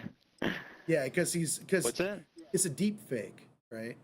Oh, is it really? It is, yeah, because it looks just like him. I didn't know that. No, it's a deep fake. He doesn't really look just like him, but fake. Yeah, I usually quote him because there's like a one time he was like, "I love you," and like I usually quote that a lot. I'm like, in the words of the deep fake Chinese Elon Musk, "I love you." It's funny. I just discovered him on Twitter today. There was somebody who posted it. They said that Elion hates that guy or whatever. And I'm like, oh, let's check it out. And then there's a clip where this guy like almost runs over him or whatever, and then the guy apologizes and offers the fake Elion money, and he takes the money and throws it on the ground. He's like, no, I don't want that. And then the guy offers him like Doji coins. He's like, oh, Doji coins. And then he like Doge coins, yeah. And then he gives him a picture of that. I don't know. It's a picture of some animal, and oh wait, it wasn't. I It threw a wasn't the grenade animal. at it. I'm sorry. Go ahead, please. No. I just did something completely. Threw a grenade. It hit a pole and then landed in my lap. I don't know how I couldn't do that if I tried 1,000 times. Anyway, what were you saying? I was thinking about the animal picture. I couldn't remember what animal it was. It wasn't a deer at the bottom of a pool, was it? No. That's an Elon. It was a monkey. It was a monkey. I just remembered. Oh, okay. He's like, oh, monkey.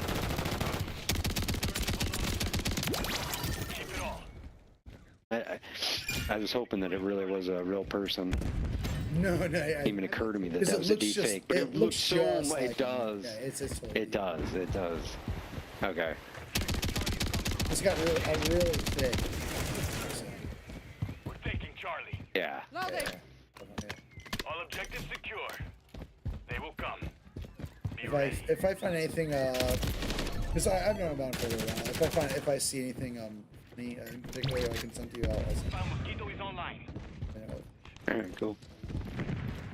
Enemies taking Bravo. Elon Ma. Enemies taking Alpha. Objective Bravo is close. We've lost Alpha. Excuse me.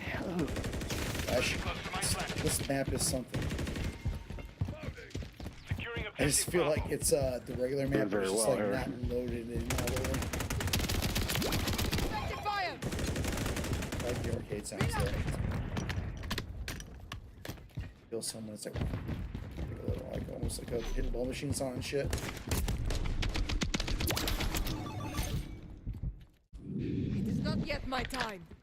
The enemy has captured 2 objectives. We're taking Bravo. Securing objective Alpha. Alpha secure. Securing objective Bravo. We currently hold all objectives. Keep it on. Hostile SAE near your position. Loading. Enemy securing Bravo.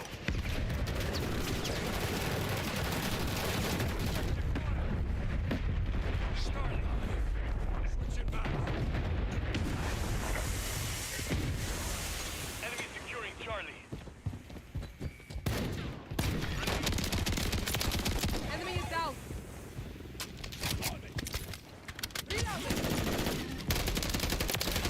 I forget the name of the game, but there's like a game that's pretty much just like Battlefield, but it looks just like this. Like this kind of graphics. I don't know how I feel about this. Requesting recon flyover. Yeah, this is a little hard. It's just too much going on. Too many colors. It just looks like dog shit. I think it takes away the immersion. Okay, I don't feel like I'm really like a moving machine. No, absolutely not. All objectives secure. They will come. Be ready. Oh, I'm on the bottom. I'm fucking sucking so bad. Can't even tell what I'm doing. I'm doing a shoddy. Oh wait, what challenges am I working on? Launchers. Oh shit. I need launchers, I need headshots, I need sig grenades.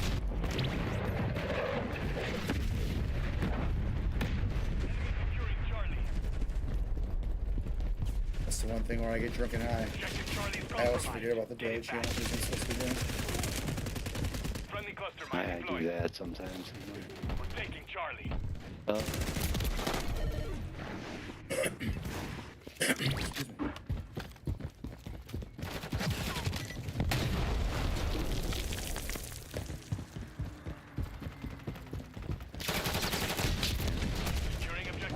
Oh, come on. I got on a rooftop and I'm like, oh, this is nice, and get shot immediately. Like the view up here. We're taking Charlie. Enemy's taking Bravo.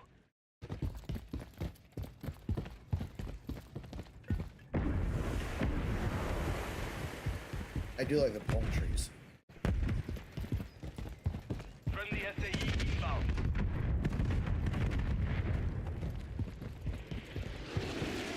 Enemy securing Bravo. Taking fire.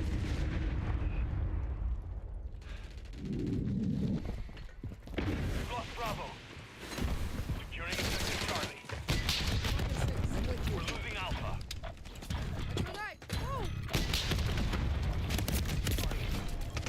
Objective Charlie secured. We're losing Charlie. The enemy controls everything. Take it back. We're taking Bravo. We're taking Alpha. Objective Bravo secure. Friendly Mosquito deployed. Enemy's taking Bravo. We control Alpha. Alright.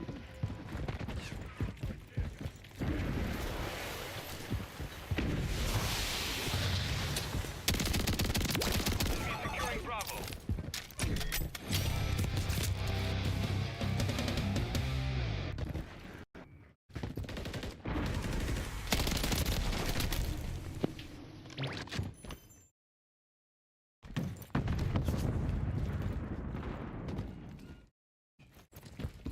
Enemy's taking Bravo. Yeah, honestly, this just feels like the regular map, but just like not loaded in or anything. But you know.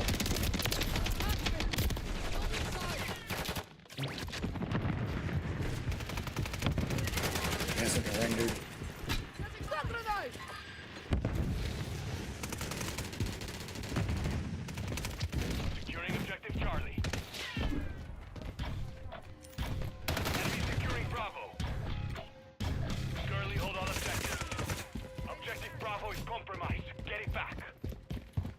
air kicking the shit out of me. It's alright, it's alright.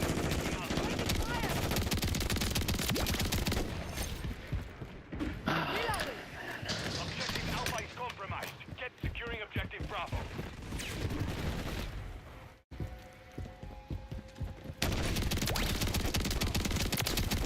Securing objective Alpha. Bravo. All objectives secure. They will come. Be ready. We're losing Alpha. Hostiles are on the run. Don't relent. We've lost Alpha.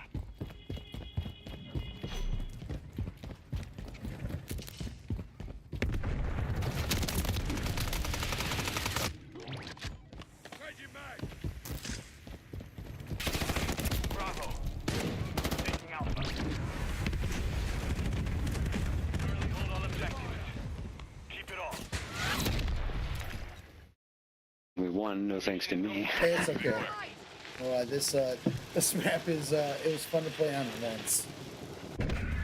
Yeah, I say we go to Incline. sounds good.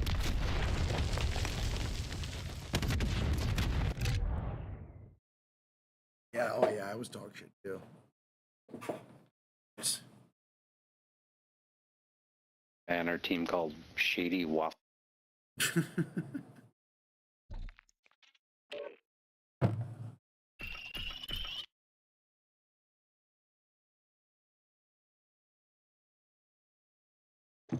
Well, you know what? Let me. I'm gonna pull this out real quick. Well, I was gonna pull this out because we're not gonna play that map. I want to check that shotgun channel. See Sam. All right. And still need to get 2 more hip fires, and that's it. Then I need to get headshots, shotguns. 5 headshots after I get 2. Reclaimer 18. How about you? Have you unlocked this yet? Let's see.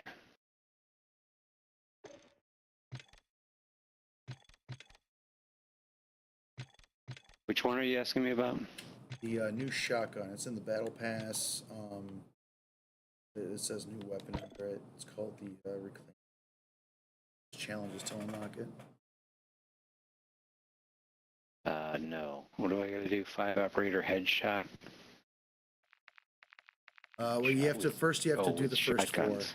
First, you have to do this first 4, and then you can do the next one. What are the first 4? Yeah. I don't see that. Are you in the battle pass? If you're in the battle pass, go to the weapon and hit A. Go to what and hit A? To the weapon, gun? the new weapon. Yeah, Reclaimer 18. Yeah, so I do that. And you see these 4 other challenges in front of it? Oh, wait. Did you click on it from the map? From the Named. Oh, I see what you're saying at the bottom. Yeah, there. yeah. Okay. You gotta do these first 4. Hip fire kills. Oh, I see. And then you can do the last headshot ones with the shotguns. I just need 2 more of the hip fires, and then I can work on the headshots, and then I have the Reclaimer 18 is mine. Okay. Got it. I haven't been paying attention to those guns yet, but I should. I just if I mean that's like for me it's like all about the guns. If I can get a chance to get at a new gun, all about it. Yeah. Or skins. Every other challenge is like if it doesn't get me a skin or a gun, like what's the point? That's just me. There is a cool finishing move here. I think I need to equip that. All right, cool. All right. All right, let's jump into some incline. Is that cool? Yep. Sweet.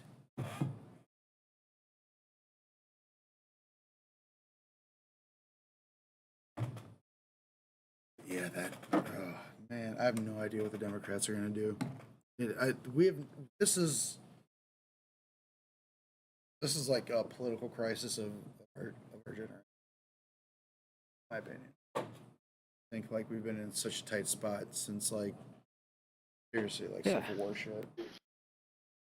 Yeah, I mean, it's hard to believe there are people who are like undecided about these candidates, but if they were undecided, you know, they were going to go to Trump if they, based on that performance, because you're just like, look at this old feeble man. It's just he can't be president. At least Trump was talking with like some kind of energy. It really, it's disturbing to me. If anyone is undecided and doesn't know like the differences between Biden and Trump, like that would to me would mean like vast majority of this country is like politically ill. I have no idea what the hell is going on. That is They always seem to find those people, you know, and they talk to them. You know, they put them in a little focus group, and then they ask them questions. It's always just like, what kind of morons are you? I mean, democracy can't work if the electorate isn't educated. It just can't.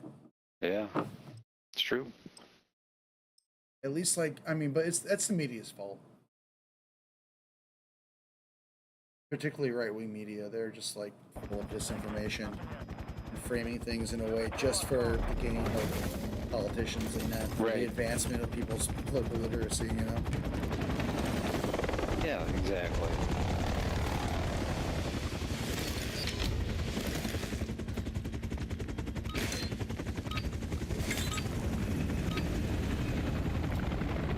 It's like it's not a game, you know? It's not a sports game. It's They real definitely treat life, it like man. that.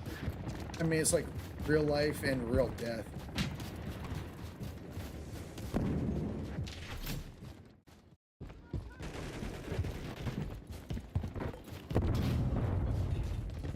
Don't shoot me, you daft bastard. Don't shoot me, you damn bastard.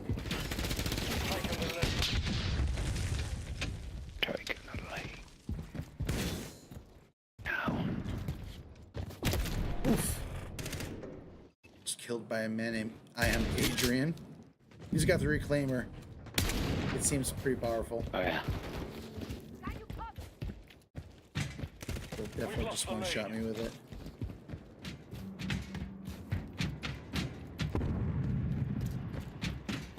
The enemy's taken the lead. Damn it. Or hip fire shots with this thing.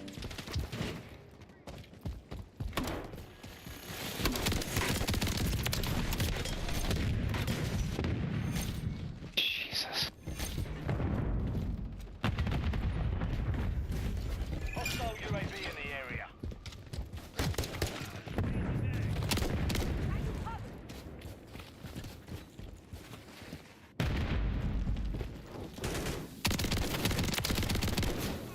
We've secured the lead.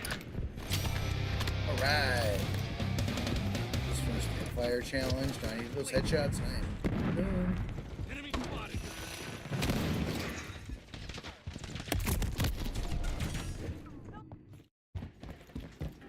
Enemy in the air. Jesus.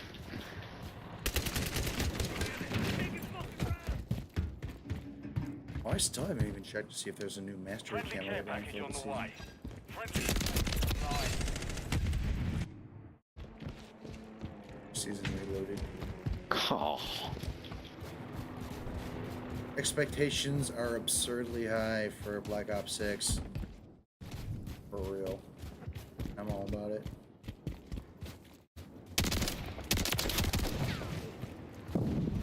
Getting headshots at some AFK enemies. Yeah, I had a couple, I saw a couple guys in the back just standing next to each other. Hey, we're not doing anything, and then shot them both. It's like, thanks for the headshot. Yeah. Those are always fun. I'm getting stitched up.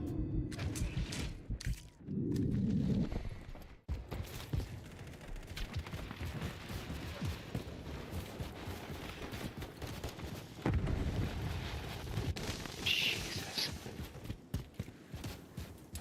Friendly care package in the AR. The only thing I'm really worried about, for Black Ops 6 is that Adler's hair isn't as beautiful as it was in Cold War.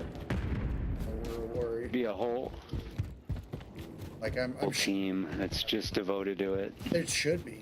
There should be like an entire like development studio dedicated to the beauty that is Russell Adler's.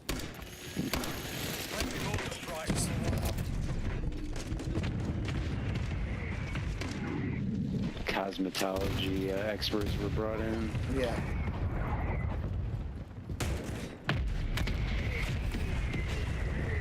Just weeks, months, years spent. I mean, they've had 4 years of development. I hope 3 of those was spent making Adler's hair perfect.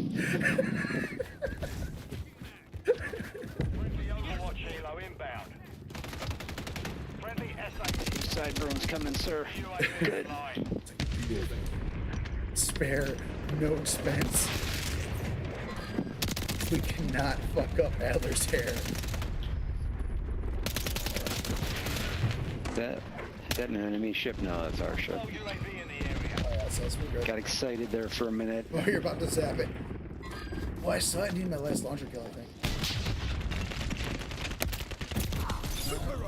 It's easy.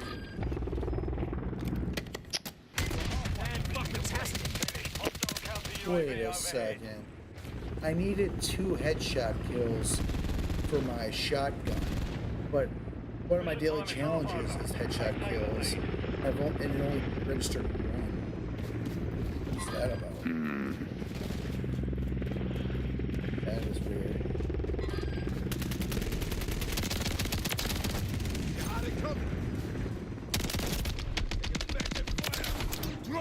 It's goddamn impossible to get a headshot kill from a distance with a shotgun, it feels like.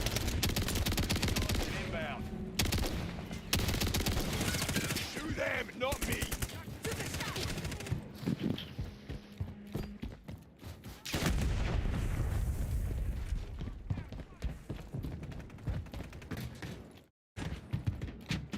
Reloading. Fuck. Yeah.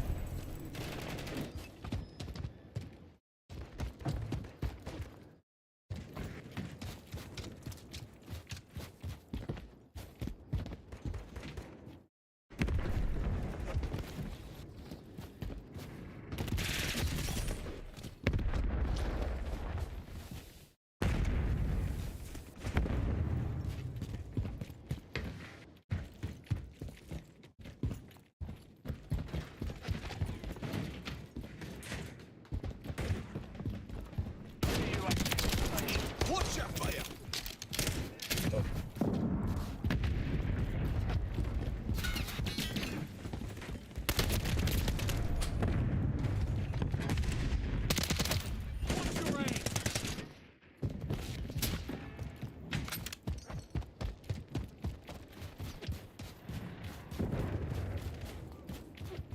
Hear my cat? They haven't so far. I'm reloading. You can hear my cat meowing? No, I haven't heard it. It'd be, I wish cat meowed loud enough where it was cute and not just loud enough where it was just annoying to me. Like when I'm streaming, like I'm like trying to see it, the mic never picks it up, but like I could hear it and just won't stop, just meowing right in my ear. Standing on top of the tower, inches away from my head, just meowing over and over again. What an asshole. Definitely can't stay mad at the cat.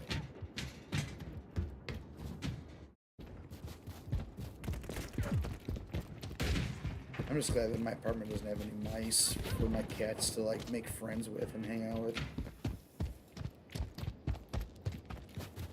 Oh, that's right. That was happening at your house, wasn't it? Yeah, the ultimate betrayal. Seeing 2 of your cats hanging out, just chilling with a mouse and not murdering it.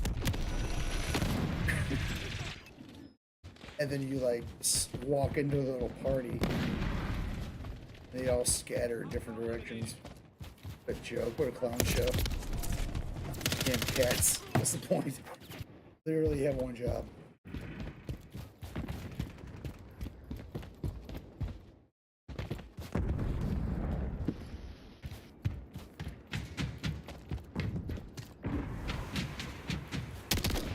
Oh, AFK, time to get a headshot. Boom! Headshot. Nice. Nice. Was it that bare-chested guy? Because I've seen him like Yeah, I think it's standing there a couple times. 21 Savage, I think is the rapper. He's distracted by something. 1 minute remaining. Ooh, I might have got the last kill there. Let's see. Mission's complete. Good work. We'll see. Congratulations Yeah, on the Mitch, bomb yeah. that one. Oops. Oh, that was your gun. I think I picked that up on accident. Unless someone else happened to be there. Lockwood. Trying to go. I mean, can you? I want to see where I'm at with those challenges you were just talking about to unlock the. Sure. You want me to pull out the lobby real quick? I still got you. It'll pass here. Yeah. Yeah, go ahead. Pass. Oops. Whoops.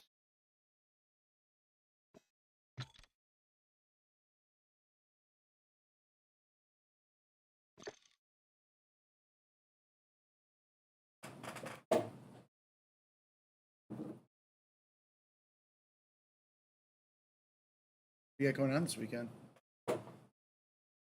Nothing. Nothing at all. I chilling? had physical therapy today, but yeah. How'd that go? No. Good. Yeah, I mean, I've been basically better. Like, by the time I went into the second session, I was already fine, but I'm just kind of the exercises with her. It's like 45 minutes. That's not I was doing twice a week, and then it's going to move to once a week. Taper off. That for just a few more sessions, yeah. Right on. The lady's kind of funny. She's Chinese. She went to UIC actually for shit. medical training and stuff like that. Yeah. Right on. So I was asking her if she had used interlibrary loan. She said, "Oh yeah." Oh, She used it on the west side. Yeah, on the west side. I was though. gonna say, yeah, for sure. No, that's awesome. That's great. And yeah, it's fine. She's pretty cool. But yeah, no, nothing going on. How about you? This weekend, the Pride Parade is going on Sunday, and I live like 2 blocks from where it starts, so I'm gonna go check that out. It should be fun. No, yeah, definitely. All right, I'm ready when you are. You get in a match. Go ahead. Tomorrow I'm gonna clean. I need to clean so bad. My apartment is gross at the moment. I mean, I have like, so I drink a lot of Soylent, which comes in like plastic bottles, and I drink a lot of energy drinks, which comes in cans, and I drink a lot of Tall Boys, like Voodoo Rangers, which also come in cans. And when I'm done with them, I will just set them down next to my chair here where I'm gaming, and it starts to kind of collect. You have a forest. A bit. I mean, if you want, I would call it more like a toxic wasteland. Oh God. It's that sounds real, but you know what? It is. It's Maybe just. It's completely unacceptable. It's not to a point where it's like gross or a hazard, but it is completely, as far as civilization goes, completely unacceptable. And I wouldn't be embarrassed for anyone to see it. So I need to clean up. I'll do that tomorrow. Probably game, and then I'll hit up the parade on Sunday. I want to hit up the lakefront too. Go on my walk. I've been like dying for anyone. Yeah, I think any one of my friends to come check out this lakefront route I've got. It is amazing. it's awesome, man.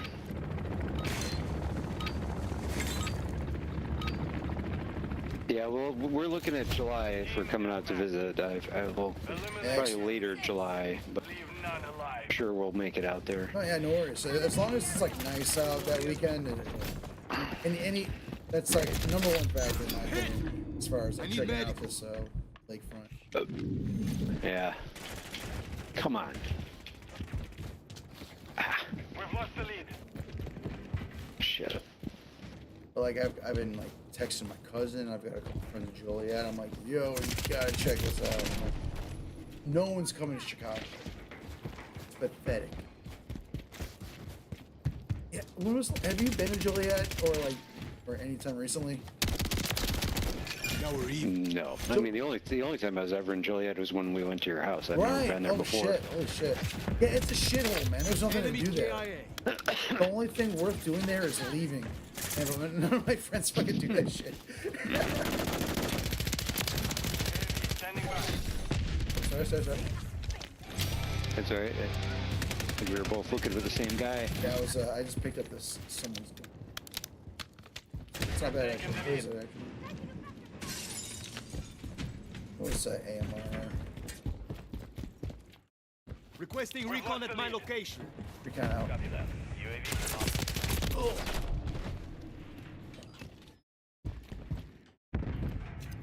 Crossing Semtex. Oh, come on. Set up. Build. Follow through.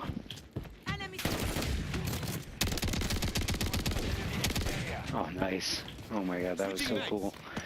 I just jumped through the fucking window. Oh man. I jumped up on something. There was a guy in the window. I shot him, jumped over him, went through the other window, landed on the ground, and shot a guy on the downfall. It was so cool. It was like an action movie. Hell yeah. Hell yeah. That's the best. I mean, that is what I call like it. acrobatic. Yeah. Best feeling.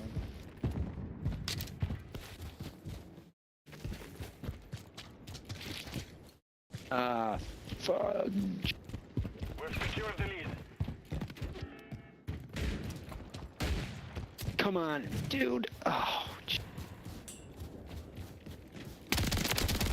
I hate it when I'm trying to get tac stance kills and then I fail to realize that the gun went out of tac stance. Oh shit. You know, it's because, you know what I mean? And I'm like thinking I'm racking them up. Okay, I just got it complete, so that's good. Right. All right, I don't have to worry about it anymore. I think I saw headshots. Switching mags.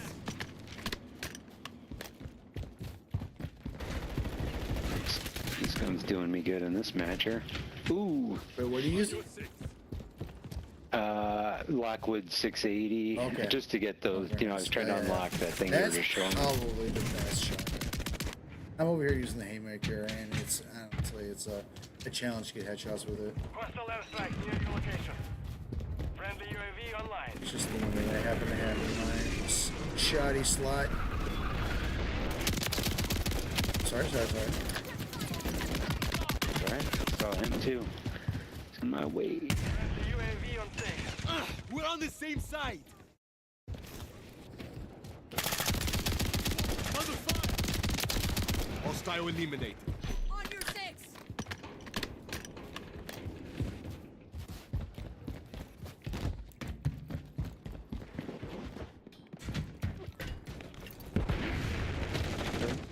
That didn't work. Friendly SAE on the way. Oh god.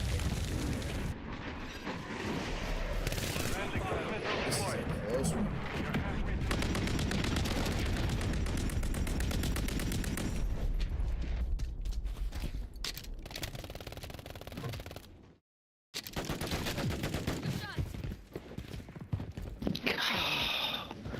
Nothing worse than you see three guys and they don't see you, and then you fuck it up. It's happened to the best. Like, oh my god, they're there. I'm gonna get all three of them, and I shoot one, miss, and then they all get alerted and kill me. Yeah, that happens a whole here. lot. No shame in that game. Like there'll be times that happens. I'm like, man, if I just should have thrown syntax out or something. Right. Right. Oh yeah, I would totally biff it. Yeah, I've done that a million.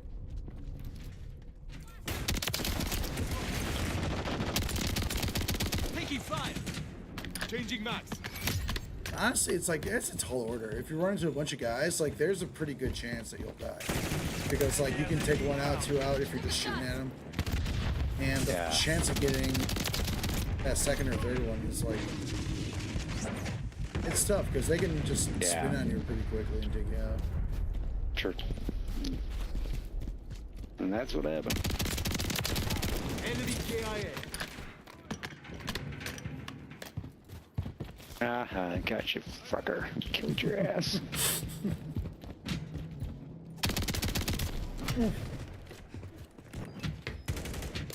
Oh, there's a new sledgehammer actually. Melee weapon. I don't know how to unlock that yet. I gotta figure it out. I think Ace just put a video on it today and he said he has like insane reach. Friendly UAV on station. Gonna hit someone with a sledgehammer from like a feet away.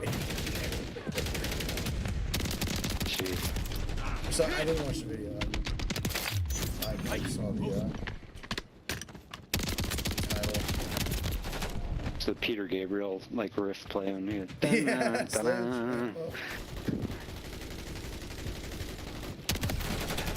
Call of Duty. I mean, they collaborate with everyone. Why not Gabriel? Yeah. Or little Phil. horn blast. I'll take Phil When you Collins. slam somebody. Even though there was a Grand Theft Auto Phil Collins crossover.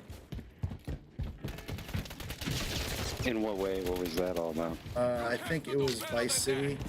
That was, I think that one came out back in the early 2000s. So you mean Set in the 80s.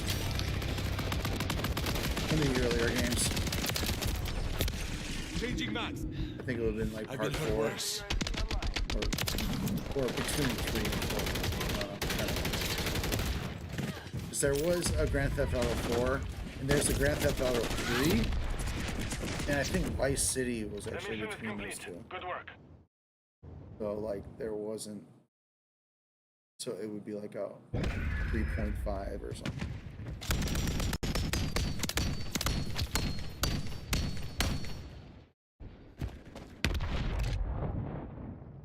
Nice game. The shotgun was doing me. Yeah, that one. Oh yeah.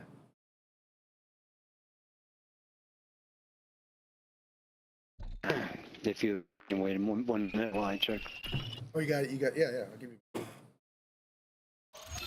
Salutes. Yeah, I should do the same actually. Oh, I'm done. Okay, I just need one more headshot with a shotgun. Okay, cool. I'm gonna throw it in my slot. Reclaimer 18. Hello. Level 1. Gotta love it. Yeah, I've been throwing a token if I got one. Let's take a look see. Do I have a weapon token? I have 0. Which is fine. Well, they got double or additional. They're calling it additional XP boost. Oh, yeah, I don't think it's actually. I don't think it's actually double. Yeah, they'd probably say if it was, right? Yeah. Additional. I still haven't even gotten a single one of my daily challenges. I still need to get one more headshot, any weapon. I need one more launcher kill. And I still need 2 sticky grenade kills. Have you done your daily challenges? Yeah, I'm done with those. Oh, Shotgun thing, and then I gotta move on to... Yeah, move on to what? I'm sorry, I missed that. I'm just gonna move on to doing camo, right? Getting back on the grind. Oh shit, speaking of which, I'm gonna check. Asterisk. See if they have a new one. They don't. Coming season 5 and coming season. There's still 2 more seasons? Guess so. Season 5, season 6.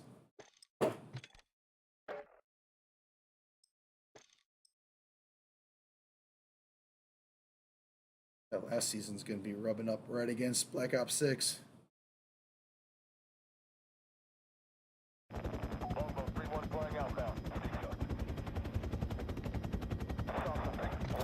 Reclaimer. See how this kid plays. Modern Warfare 3 can definitely use an overpowered shotgun, so we'll see how this one goes. Yeah. Close.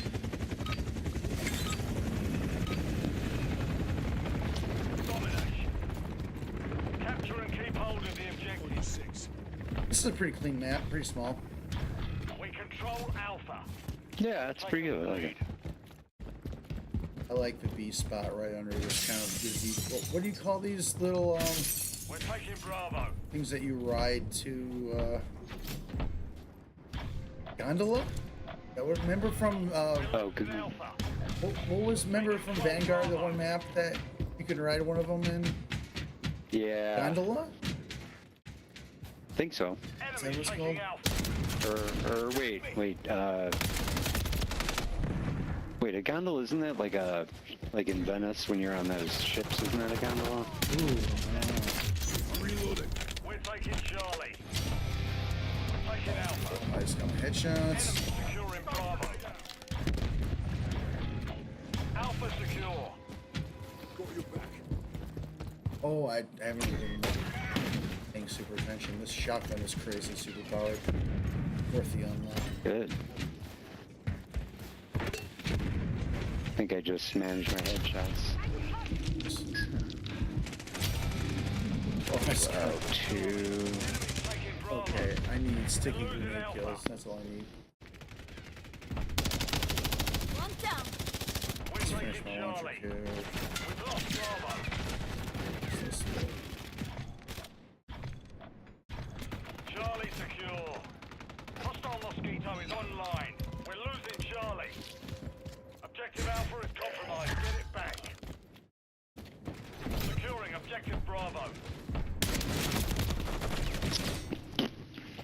Enemy securing Charlie. Revenge isn't usually my thing. Hostile UAV in the area. Securing Objective Alpha. We're taking Bravo. Bravo secure. We're losing Charlie. Oh. Get out, bastard.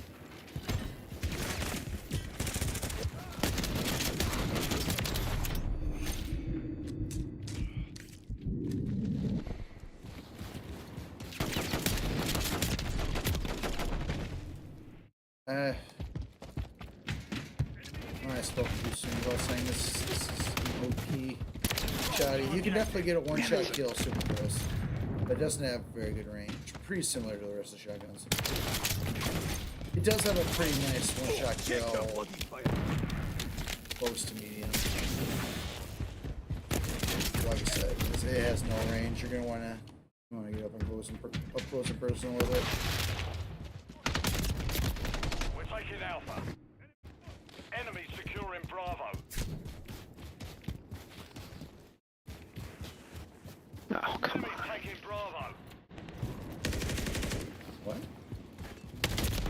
It's like a guy just like sitting on top of the Get it back. building over between. Securing Objective Bravo. Enemy securing Charlie. We control Bravo.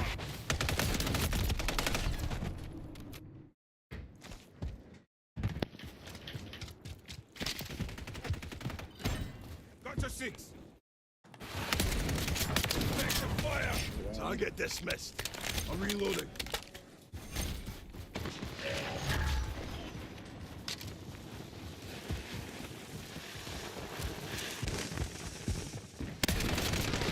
Not me.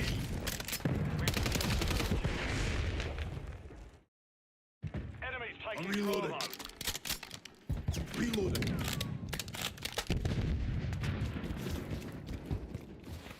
We're losing Charlie. We've lost Bravo. God damn it. Trying to get those five kills without dying in this assault rifle now, and you got 4, almost had the last one, and of course died. At least I think I did. I got it, but yeah, didn't feel right. Didn't feel like I did. Felt like I was on 5. You have it still on kill streaks, or for us. Securing objective Bravo. Objective Bravo secure. Well, I'm sorry, what was that? Do you know if you have a set on kill streaks or score streaks? Friendly UAV. Reloading. I'm not sure what you mean by that. So Set on.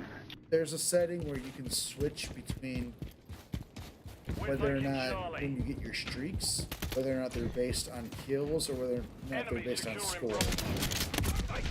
Oh. I never Really? Okay. ever paid any cool. attention to that. Right, Yeah. there's you can. So I'm assuming you have it set on kill streaks where you do X amount of kills and you unlock your streak. Is that correct? That's probably correct. What I'm trying to get is a camo Right, but I know. challenge done. But yeah, the thing is, it's right. like okay. so but on the when you look at your streaks on the right bottom side of the screen, does they have little dots underneath it, or does it have like a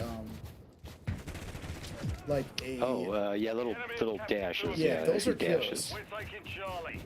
Okay. So like I never I've got to get. even noticed that. Yes, yeah. So yeah, if you pay attention to that, you'll know how many kills you have if you look at that. Thanks. Yeah. Sure, okay. sure. That's helpful.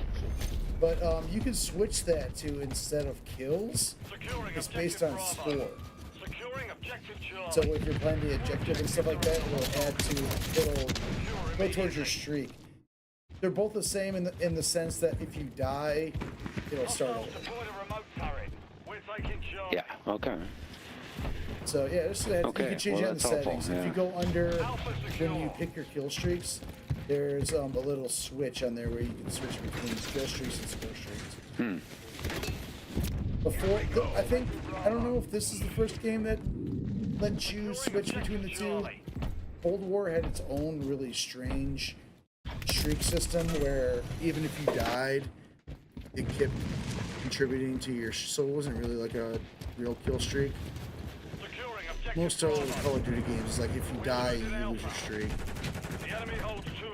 Whether that's based on kills or score. Because the first one I played was Black Ops 4, which was a score streak system. You had no option for a kill streak system. It was just score. But when you died, it would start over. It wasn't like Cold War. And a lot of like the classic Call of Duty players did not like the Cold War system of streaks, since it wasn't as like high stakes. Where, as in like if you got killed, you didn't lose it. The enemy has captured 2 objectives. Get them secure. Come on! Oh, damn it! I was on 5 again. Died.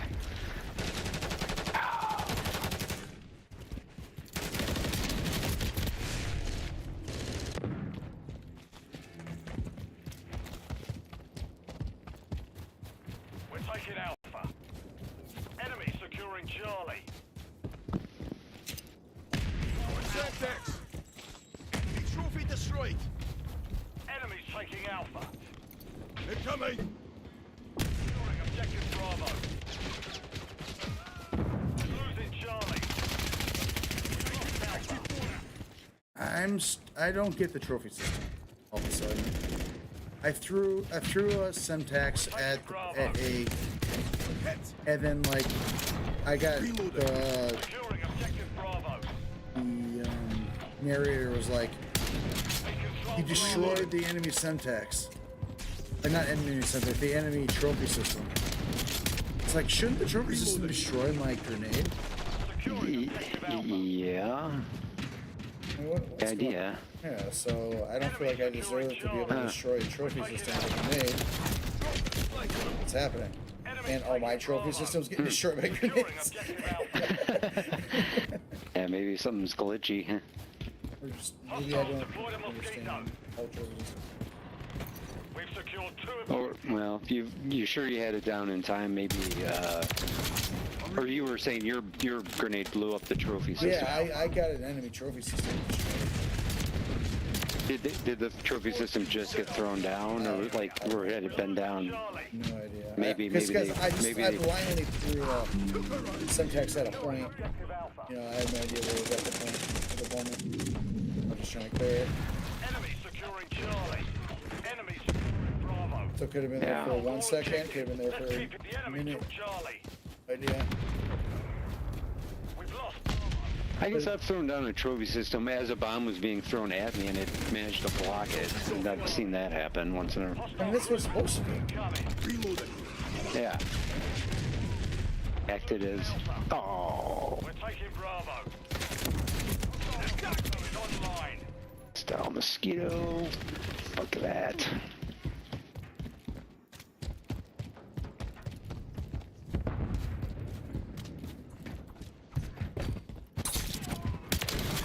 The enemy holds 2 objectives. We're taking Charlie.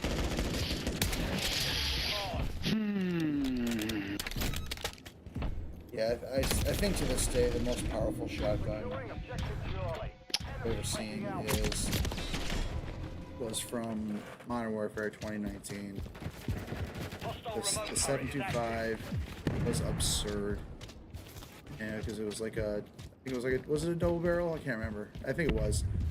And it had the most insane one-shot kill range, like with range. Like you could be like across the room from someone and one-shot kill them with this shotgun, and it was nuts. The nuttiest gun ever. What was it called? It was called the 725.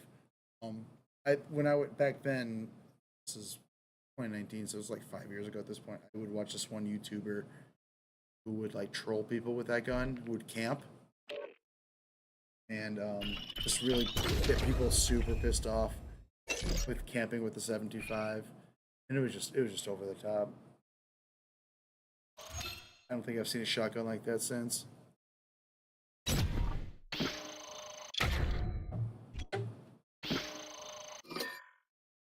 Love these calling cards, these 8-bit calling cards, they're fun.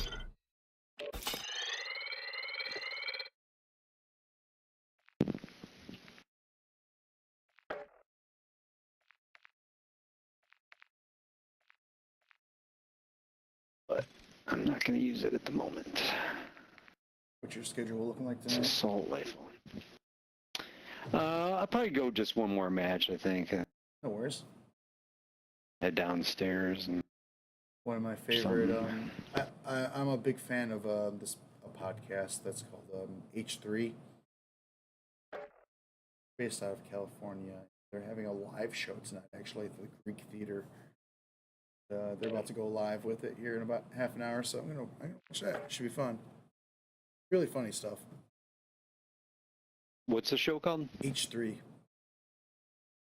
Letter H, number 3.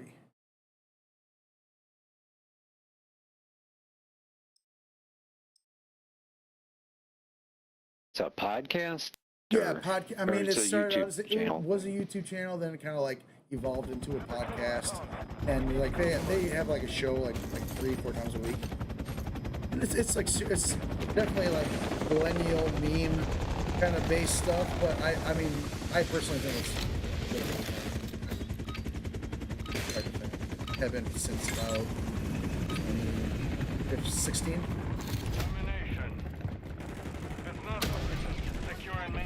Cool. Yeah, it's good stuff. You know, it's pretty like it's pretty popular. I mean, when people watch this shit, there's like a 30,000-40,000 viewers. It's definitely like pop. Wow. It's pop. Securing objective Bravo. My brother's a fan of that. I think it's called How Stuff Works. Is that what it's called? It's Josh and somebody. Oh wait. Is it? Yeah. Josh and... Or How Stuff. Yeah. Josh and somebody. Basically, they take a topic and they research it a little bit, and then they just kind of have a free form discussion about it. Is that what they're called? Is that the name of the? You earned that. I might have it a little bit wrong, but I think it's How Stuff Works or how. I think so. I'll look that up. Objective Charlie secure. I've listened to a few of their episodes since then. You know, they're good for car rides. You know, they're pretty funny. Oh, right on. But yeah, I think that the idea is to kind of just become a little more informed about something, and their topics are all over the place. Stay down.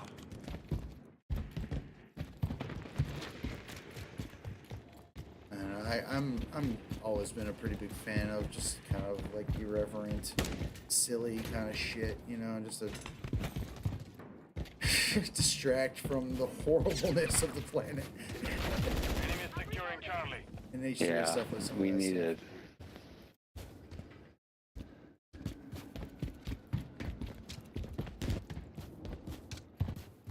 I've always been a fan of silly and pointless. And I'll never be ashamed of that. I always like watching stoner movies, which is probably like the most pointless form of artwork. Objective Alpha is compromised. Get it back.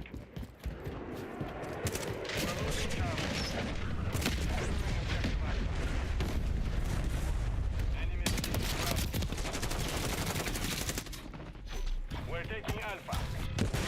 Enemy securing Bravo. All objectives are under our Yeah, I was brought up on the school of Monty Python and never looked back. Beautiful. Jeff's Charlie is kiss. compromised. Get it back. Loading fresh mag. Enemy taking Bravo. It doesn't get more absurd than those guys. For sure. And hilarious. Everything they put out was just fantastic. Movies, the show, everything was great. Securing objective Bravo. Hostile UAV in the area. And I'm throwing in SAEs coming down to rain hell upon our enemies. I always like to follow that up with a cruise missile. Kill the survivors. That's awesome. Give it a couple seconds, and then I throw the cruise missile down. The enemy has two objectives. Securing objective Charlie. Charlie secure. Changing mag.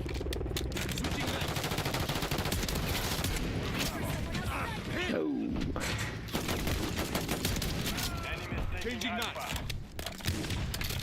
We hold all objectives. Do not lose control. We're losing Charlie. Objective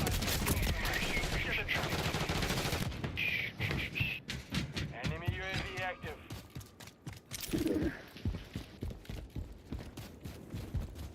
Enemy securing Bravo. Oh, I still need sticky grenades. God damn it. I'm still spending the rest of this match throwing sticky grenades to try to finish my challenge. I still haven't done it. God damn it. Oh god. Has anyone got a munitions box? Got you covered.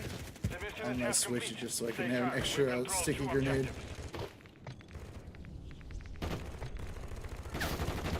Munitions box. Thank you. Bravo.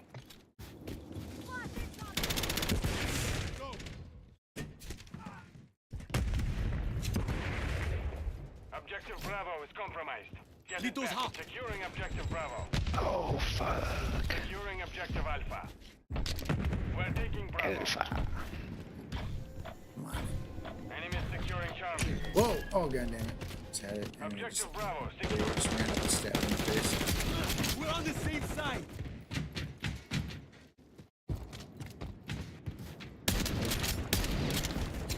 Leto's out.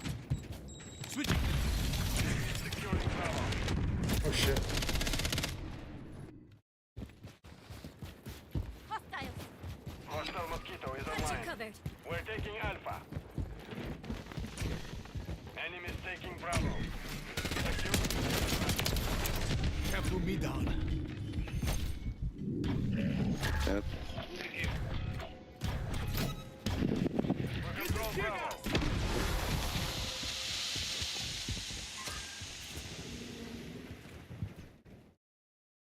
Enemies securing Bravo. We're losing Charlie. Enemy in the area. We're taking Alpha. Yeah, that's syntax up. All objectives are under our control. Friendly Mosquito deployed. Leto's out. Come on. Enemy securing I Charlie. was robbed. Bravo. Enemy Loading Charlie. fresh mag. Ammo here.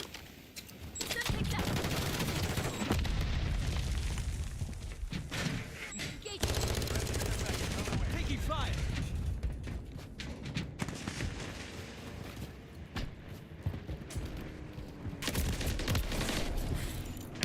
Securing Bravo. We're taking Charlie. Objective Bravo compromised. Get it back. Objective Charlie secure. Enemies taking Alpha.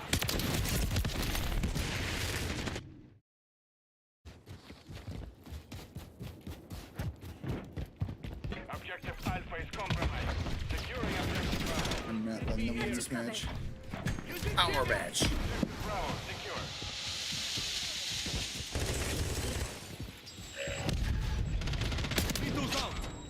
I don't think they're in any danger of winning this match. Yeah. You never know. Got you covered. We'll hold all objectives. I've seen syntax kills. It's like Compromised. Get it back. right now it's almost as hard as getting claymore kills. Enemies taking Bravo. Changing max. Hostiles deploy the Mosquito. Compromised. West.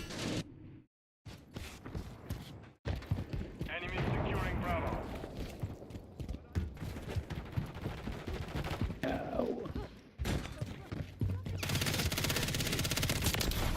Hit. Loading fresh mag. We've secured 2 objectives. Lead those Enemies out. taking Bravo. Hostile eliminated.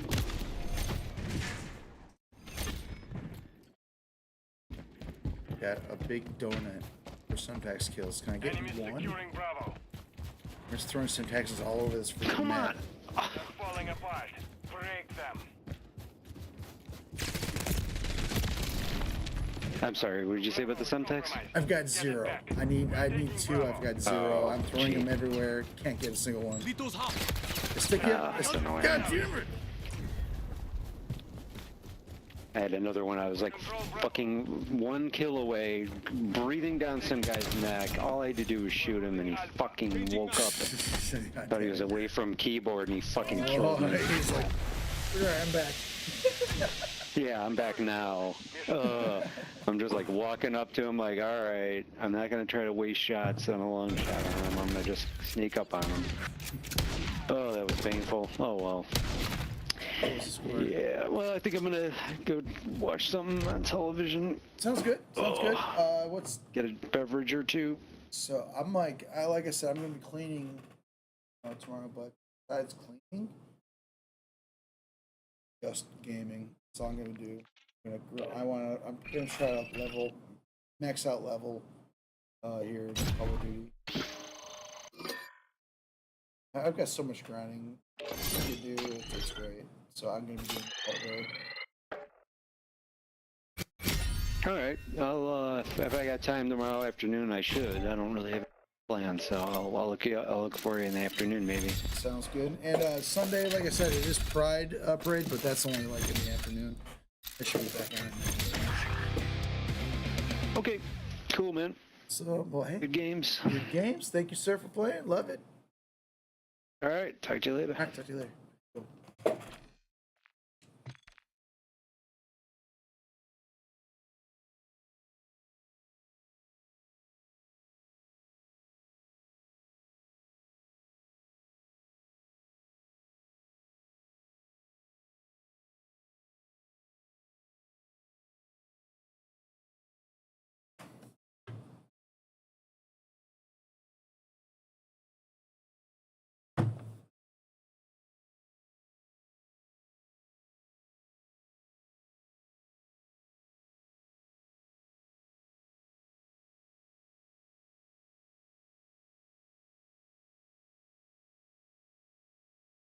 All right, hey, Decoy from the future here. So I just wanted to give you guys a quick little warning that you may want to turn your volume down a bit. I might have maybe a little bit, kind of like just a minuscule, small sliver of an amount lost my mind. So I thought, you know, being the nice guy that I am, I'd give you a little bit of a warning. So with that being said, volume warning.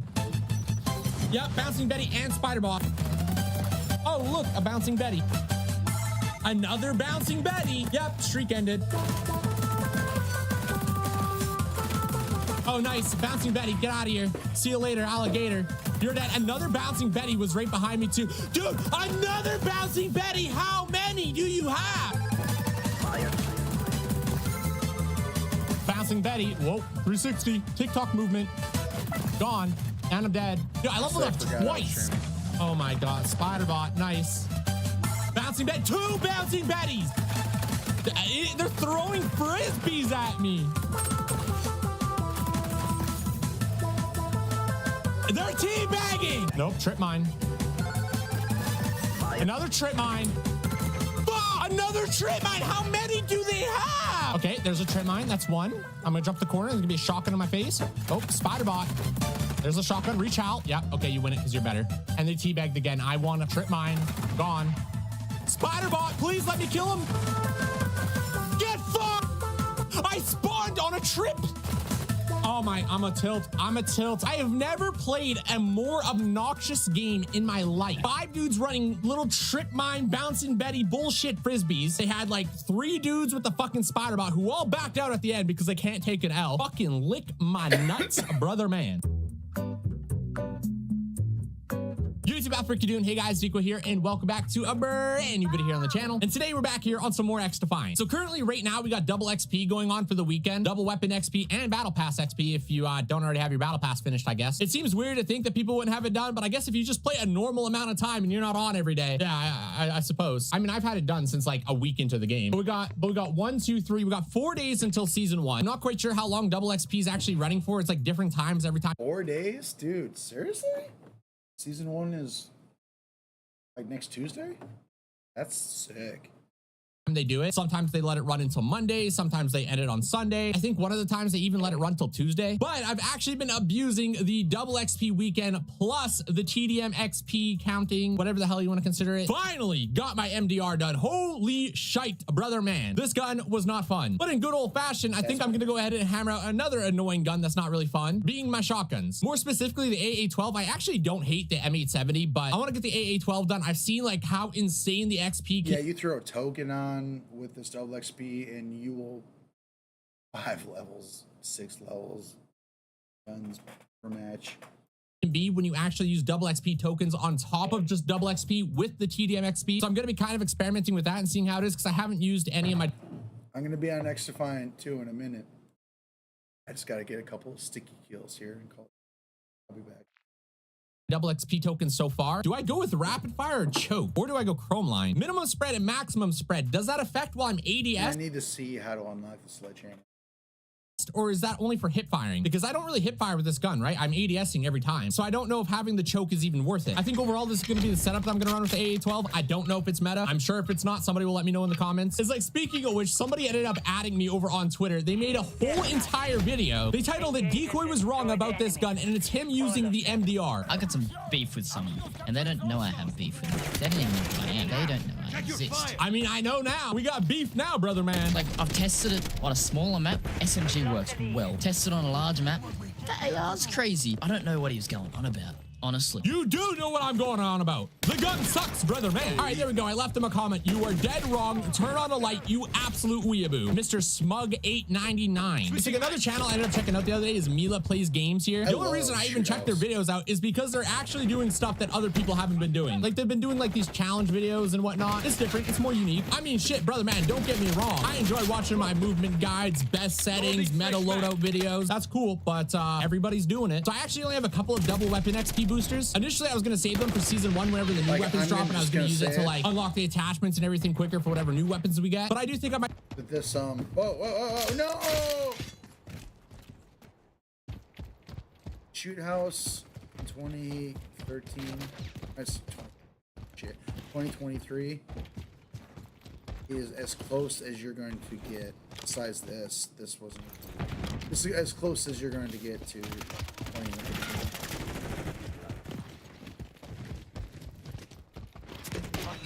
It's so weird. 2019 was like a revered game, but at the same time, I think the MP was underrated.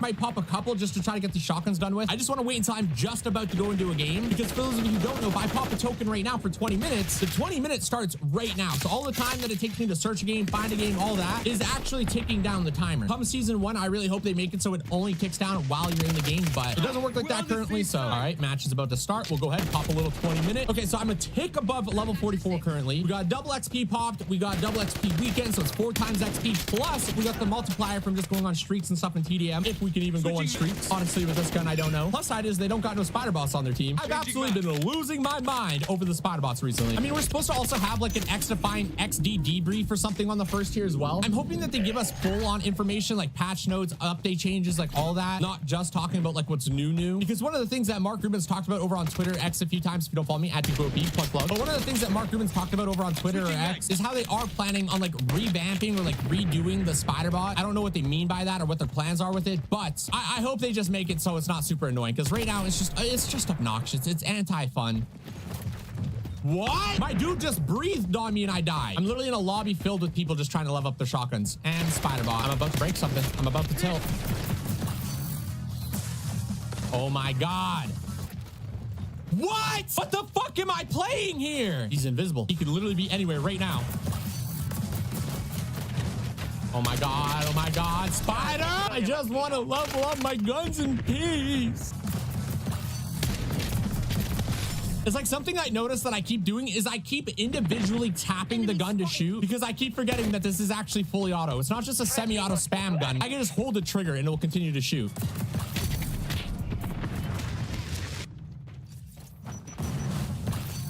I killed him! Where?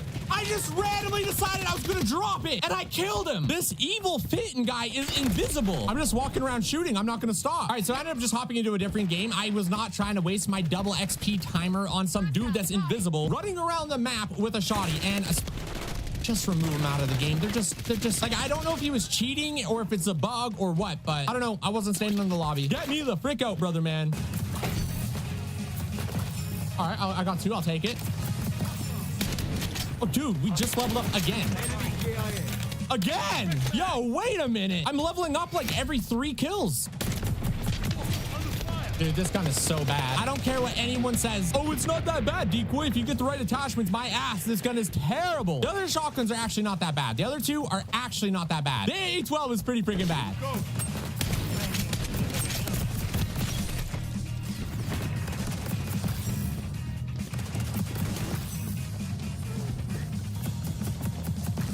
Oh, we're out of ammo. Wait, do I get XP for beating people? Give me the MK. I need to level this up too. Dude, every kill is a level. Every kill is a level. I just got 2 levels for 1 kill. This is actually broken. There's no way they're gonna leave this. They're gonna change TDM. Enemy is gaining ground. Push them back. Wait, come on, push me. Dude. You're not lying. The leveling up of weapons in XDEFIANT right now is quite generous. Like, seriously, you level up multiple times. I already mentioned that. Dude. Fucking spider bots, dude. This XP gain is actually broken. It's so broken. This gun is so bad. This gun is so bad. Get off my face. Hello, every shot. My whole clip couldn't break the spider. There we go. We got him. All right, so I went 34 and 17 with the AA-12. I guess not only the AA-12. I did get like a kill or 2 with the MK whatever. How many levels did I get?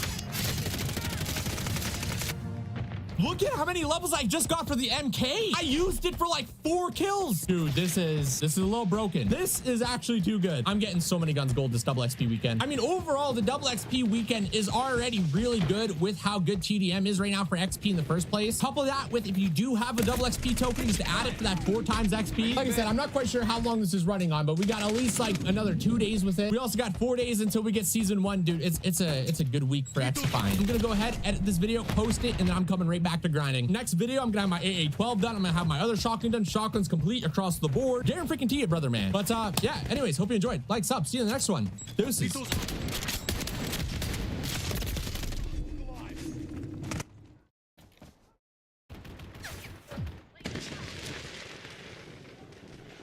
Hi guys, and welcome back to a brand new Instagram DM reaction video. Hi everyone.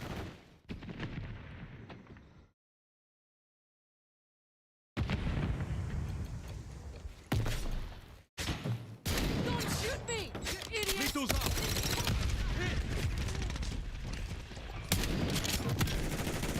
Our counter UAV is active. Rolly, if you ever see this, I love you. What is the tea? What is the Darjeeling, the Lapsang Souchong, the Scalding Hot Assam, the El Grey? What's the tea? Hello, how are you doing? So, welcome back to the channel. My name is Rolly. If you are new, hello, subscribe, hit the like button, join the family. We do videos here regarding a whole variety of topics. Welcome back to the channel. Today, we're diving back into the world of Instagram DMs. So thank you to everyone who does follow me over on Instagram and send me things to react to. You guys are wonderful, and I really, really appreciate everything that you do over there. So we're currently burning to death here in Brighton. It's very, very hot today. It's very warm. Summer is here, girls. So I'm sweating. I look a bit gross, so I apologize for that. But anyway, I don't even have any makeup on because I'm sweating so much. I'm just like, it just comes off my face. But anyway, yes, please hit the like button, subscribe, hit the notification bell so you don't miss any videos that are coming up. And of course, you can scan this QR code if you're watching on a TV. Get your phone, scan it, subscribe to the channel, and don't miss out on future fun videos. But anyway, with all that being said, let's not beat around the bush, Watley, and get on with this piercing Instagram DM tattoo video. What's happening? Okay, so what is it? So, wait, what? What? He's injecting her tongue? What do you mean? Why is he injecting her tongue? Was that? That wasn't like anesthetic, was it? No, I'm sorry.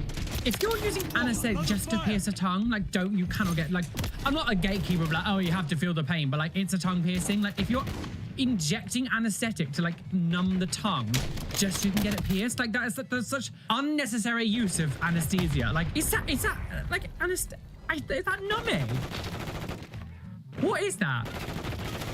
Is this a new technique that I've never heard of? Is that numbing? Are they numbing a tongue? Rolly, come to Chicago and give me sweets management. If you wouldn't know. You've got a place to stay in Chicago. Check your fire. If you ever wanted to. Wherever you are in the UK. Oh, I've never seen anything like that before, ever. That must be like numbing. I'm honestly not super good with English accents. I'm not sure where you are on that. It's not how you speak. I'm sorry. He's actually injecting air into her veins so she dies. Numbing a tongue just to pierce. No, I'm sorry, it's stupid. I find the whole numbing thing with piercings anyway just a bit weird. I'm like, it's over in like 2 seconds. But with tattoos, I get it. I understand why people don't like sometimes numb things. Like, I actually don't have an issue with that. I have an issue with like general anesthetic when they go under like operation style. But like actually numbing, I don't really care. When it comes to piercings, why are you numbing piercings? Just like what? I find that weird. I do find that weird. Really? Really? I love that. Really? Roll, you look grossed out, but I'm actually 100% cool with this. As long as they clean it out when they're done. Really?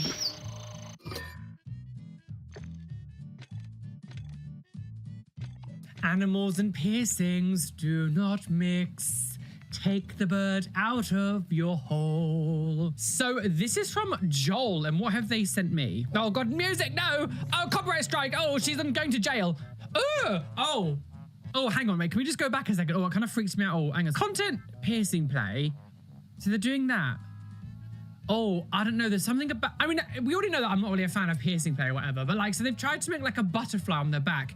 Something about this really creeps me out. There's something about this one, the way they've done it. It almost feels like hands underneath the skin, like fingers underneath the skin, or like bugs coming out of the skin. The way, I don't know if it's because it's like multi-layered, in and out, in and out, in and out. You shake all about, you do the hokey and you turn around. Now you've got gout. I don't know if it's because of that, but like the way that this has been done, There's something about it like freaks me out a bit. Like fingers inside the skin, like some special effects horror movie from the 80s. So this is from Emma, and they sent me this. So what's happening? This guy's shaving. Oh wait, what?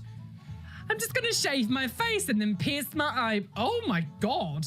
With no. Oh, now there's blood all over his eyebrow. Oh, wait, what? What was the point? You said his, but I don't know if those are the proper pronouns. She probably asked. Just wait. Hello. If you look here, he's had piercing. Because whatever their pronouns are, they are beautiful. Even though, I mean, are they even shaving? Doesn't matter. Beautiful. Around his eye. There's lots of little holes. It looks like he's had like piercings like around his eye as well. There's already, you can already see holes on his eyebrow as well. He's obviously done this a lot before, whatever, but don't with your eye. I will never understand people who love to do shit like around their eyes like that. Unless you're getting it professionally done, don't shove needles anywhere near your eyes. Like, what are you doing? Imagine getting an infection here and it goes into the eye. Oh God, no modification is worth potential blindness. Oh no, I can't see. I'm blind. Blind! He then decides to pierce his eyebrow for some reason. With no protective, and just touching it? Oh, no, stop it. Isn't it just reactive? And if we actually just look at this, look how there's no room for swelling. His eyebrow, probably because he did it himself as well. The eyebrow was going to swell. There is zero room on that bar for swelling. Like, my eyebrow ate the bar because it was very hungry. Okay, so what? Stop it. Oh, stop it.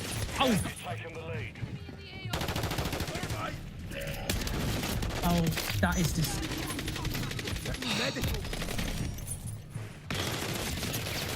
For a second then you had me. I didn't realize it was just like spirit gum or something over the top of it. For a second you had me then and I was genuinely about to die. I'm having a terrible time. Oh God, me poor can't take any more, girl. What the hell that accent was. So this is from Lily, and what is Lily sending? Oh God, the Guinness. Wait, oh my God, what is that he's putting through his nose? Oh my God, like, wow.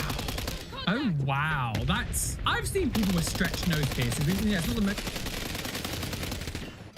Honestly, I'm impressed. I'm just gonna leave this up for a second. That is something. I mean, you don't really have a nose at that point. Your nose is for smelling. Your nose is for holding that big fucking blue thing. Which is cool. It's cool. 100% cool. Because you can technically still kind of smell with your tongue. Taste and smell it. Or like a package deal. So, I mean, it's like, you don't really need both, I suppose. And you can sacrifice one so you can have a fucking blue thing in your face. Mad respect. I will never do that, but I appreciate that you did. One love. But it's not the most uncommon thing. It's not as common, but like, we see people with stretched noses sometimes. I think this is the first time I've seen someone with like a stretched nasolang piercing, especially to this size. The nasolang piercing, as you can see here, is not just like side nose, nostril piercing. Oh, my nostril piercings come out somewhere. Oh, where the hell is that gone?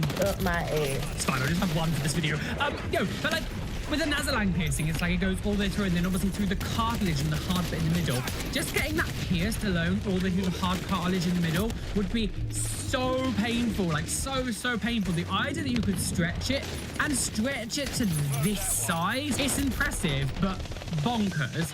The thing is, what I hate about these kind of things is the fact that like it makes the nose huge and bulbous towards the end, and it's just, I find it quite off-putting if I'm honest. Good for you. You've got a Guinness World Record and now you can breathe in 5D. Like, I don't... Wow. So this is from Sheena, and they have sent me a TikTok link. Okay, so what is this? So part one, we did... So this person's gonna pierce their ears? I want to do my tragus piercing and maybe an outer conch. I think that's what it's called. I don't know. Can I say something, guys? If you ever want cartilage piercings, stick on one side. I mean, obviously don't do it at home like this, but like stick to one side. Don't do both sides, because trust me, you're gonna find it so difficult to sleep. She's gonna give herself 2 tragus piercings. Are you piercing done? Because last time I pierced this with a needle, You're going to use. small. It's already having pain. It's not like poisonous. But You're gonna use a piercing cartridge on your traguses and tragage. I don't. Oh God. Oh no. I'm actually so scared. I could do it like 3 times off camera, but whatever. I'm gonna try it. This is you're asking for trubs. She's asking for trubs, girls. Oh my God, that hurts. I don't know if I can. It's already like in my gun. Oh, that hurt. Surprise, surprise, surprise, surprise. The tragus is hurting. Surprise, surprise. I'm trying to push through. Ow. How do I do the other one? Oh my God. This is not working. It's not working just because you're just shoving a blunt object through thick cartilage. Are you kidding? Are you kidding? Oh, there's off camera. I'm gonna numb them. They hurt so bad. I'm gonna numb them, yes, because she's getting random. I love that people think it's very risky that this is fine. It's like completely sanitary. It's not. Also, that's not gonna numb it. Like just putting a bit of ice onto it is not going to numb it. Oh, it's so bad. I love that like after the first time when you're like, it's hurt so much, it's not working, you don't just stop then, you go, no, I must do it. Oh no. Touching instantly. Stupid. Putting a piercing gun style Judo with a butterfly clip on a tragus. It's like, no room for swelling. That is so, oh God. That's rejection. I just redid it. That was horrible. I thought I was gonna throw up. But it's really red. It's a little sore, but I think I'll be okay. So you made a hole, took it out, and then made another hole right next to it in a space that's so tiny anyway. You probably just ripped through more skin. This hurts so bad. It's like in my ear. Stop touching it! It's on my ear, actually. I'm just not super nervous about it. This side is always the worst side. So I'm really nervous, and I can't do it with my right hand. So that's another issue. It's scary, but... I love the fact that she's still going to the other side as well. I was like, no! The numbing, I think it's worse. The numbing, well, the numbing doesn't work, sis. Like, just putting ice on it for a few minutes isn't going to numb the inside of your ear. I know. I'm doing it to myself. I shut that. This is the longest video ever. I can't freaking do it. God, yeah. My soul is leaving my body. I need to. So I can feel. Oh, no, this isn't gonna line up, is it? Okay. Oh my God. That hurt. I pushed that hard. Oh, it's made it pops back out. Oh, stop it. But now it's bleeding a lot. So I don't even know where the marking is now. Ugh. I feel like I put that way too back. The marking's like over there. She sped the video up. I'm finding it difficult to like understand what she's saying. This better blow up because this hurts so freaking bad. Like worse than period cramps, honestly. But I won't go in, and I won't go in, and I won't go in, and I won't go in, I won't go in. The thing is, the more trauma you put into this area, the less likely it'll ever heal. Like if you start it with like actually quite a lot of trauma, it's not going to heal. You need it to be smooth and like easy and a nice process. Else you're just going to have problems down the line. Okay. They're done. Okay. They're done. Oh my God. That was the worst pain I've ever experienced. Well, it's going to get worse when your ears show you that like what you just did was awful. They're going to swell, they're going to get really red, then they've got no room for swelling anyway because you've used really like tiny bars, because you've used piercing gun like butterfly backlit bars. Those bars are meant for your earlobes, they're not meant for your traguses. I would still stay away from using them anyway because I just think butterfly back clips, I think they're just bad anyway. Use actual like Libre studs, flat barbells, like use, you know, horseshoe bars or something. Like when you have healed piercings and things, even then don't use butterfly back clips. I mean, you can if you really want to, but personally I just don't like them. I feel like they always just cause more trouble. I couldn't imagine just shoving a blunt object through my ear, let alone cartilage. And there's like no room here. Your tragus is so small. Like most people tragus is small. Hers was small. Like there's basically no space in there. So to put like such a huge piece of jewelry, but also something that has like no space for swelling. I just... Natural selection is happening here. So this is from Worm Garden, and they have sent me this. Why is this woman just completely naked? Well, what the hell are you then, a sex maniac or something? I love that if I show the tiniest bit of flesh sometimes, the Instagram, it's like, oh, deleted for pornography. This woman is just completely naked on Instagram on a live stream. And like lying completely naked on the floor. Like what? Lying naked on the floor. You're a little late. I'm already tired. What are they doing? I don't know what they're doing to her. They're piercing this woman's forehead? In some warehouse? Oh, this is gross. Why is the person not wearing any gloves?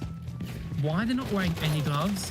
So they're piercing this person's forehead. Oh, why is she naked? Why is she naked? Why are you just piercing her forehead? I'm really confused what's going on. Oh, it's outside art. And as I always say, stay outside. Don't come near me. I can't believe this. This is like so unbelievably unclean. So they're piercing her forehead on this like random like warehouse floor on like tarpaulin in a towel. The piercer's not wearing any gloves. And it's kind of just like leaning over, touching things all around, no protection. Like, what the fuck was that? What is happening? I'm just skimming through the video a bit because like it's a 5-minute video, and now, oh god, this is boobs out. I'm gonna have to blur most of this. So now this piercer, I've jumped forward so you've missed a bit. So the person's had piercings like all across their forehead, and now they're going along the collarbone. So they've done all one side of the collarbone, and now they're kind of halfway through the other side of the collarbone. But again, this person is like not like everything's just like she's just like touching the floor, touching around, leaning over, no glove. Like, what is happening? Oh, these people need to get out more. This is this is 100% one of those things of like, it's outside, you just don't understand. Seriously disturbed. Now what are they doing? Do I want to watch it? No, with this. Look, actually now. I'm not watching any more of that. I don't know what was going on then, but they had like a blade and they were just like cutting the top of her boob. Like, sorry, this is SH at this point. I don't know what was going on there. I don't want to know. Don't speak to me. Don't look at me. Don't even talk. Don't even breathe near me. I don't know what was going on in that video. Everything that was wrong. I don't know why she was naked. I don't understand why she needs to be naked. No gloves, people just like gawping all around them, lying on a dirty floor, on tarpaulin and towels and shit. No gloves, the person was leaning over, touching everything, touching around, leaning over. Again, I skipped through so you didn't get to see it all, but like, she was just like leaning over the other person, touching the floor all around her, the stuff that the tarpaulin wasn't even touching, like carpet and things, like, and then just piercing.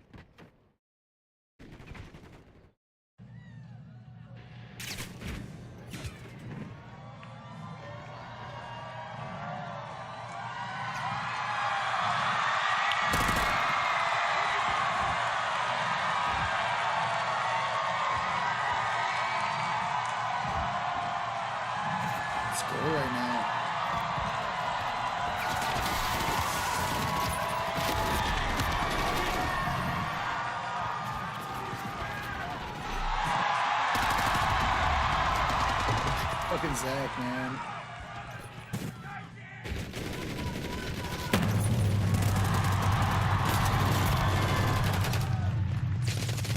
We're on the same side.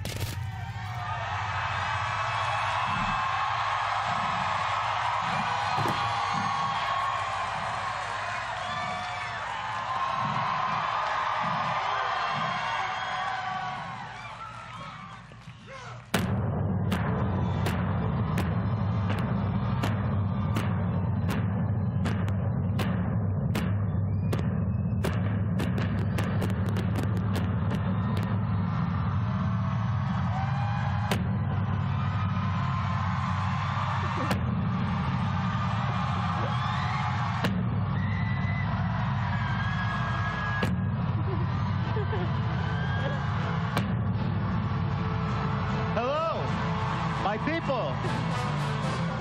This is super Greek.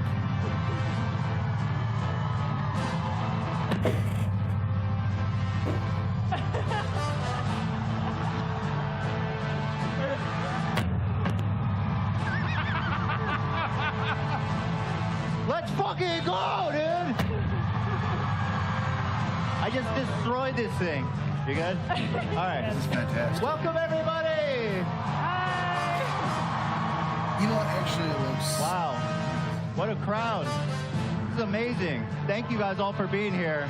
Wow. Hello, everybody. This is amazing. Thank you, guys. We have a terrific evening planned. The theme is Greek, clearly. Let's just get it started.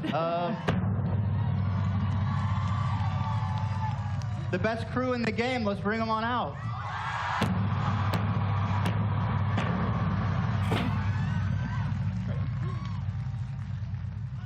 There he is.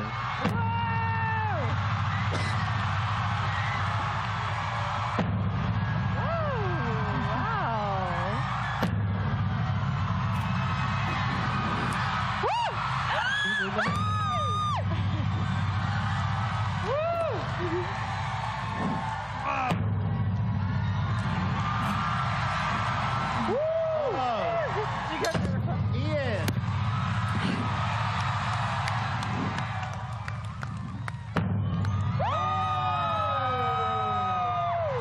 Okay. The shattering of the Segway was not part of the plan, for the record. And looks like Dude, the handlebar snapped. Crano. What the hell? Already, man. It was sustained serious damage I here. didn't even get to wear it or to ride it. All right. Let's explain what we're doing here. In the Greco-Roman tradition, we have two teams. It's mostly Greece. I mean, it's the Greek theater.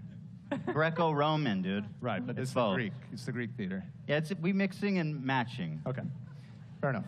So in front, we have the red team, the cursed red team. Red makes me think of the Nazi flag. Yeah. Maybe the Confederacy. Maybe. What good is red? Yeah. And the angelic, the saviors of the evening, the blue team, the royal team. Of which I'm on. Blue team. Blue team. Blue team. It will be a night of games and competition in which every round we're playing 10 games. Someone will score. We'll go on the They're really scoreboard. doing games and shit. We got That's funds, treats, and treasures for the whole evening. Treasures. We got treasures, baby. Let's go. Woo. Let's go. It's just, All right, let's get started. Lena Let's looks- just get started. What the fuck? Just jump right into it, man. It looks great. That's awesome. Bring frenemies back. All right. And here comes.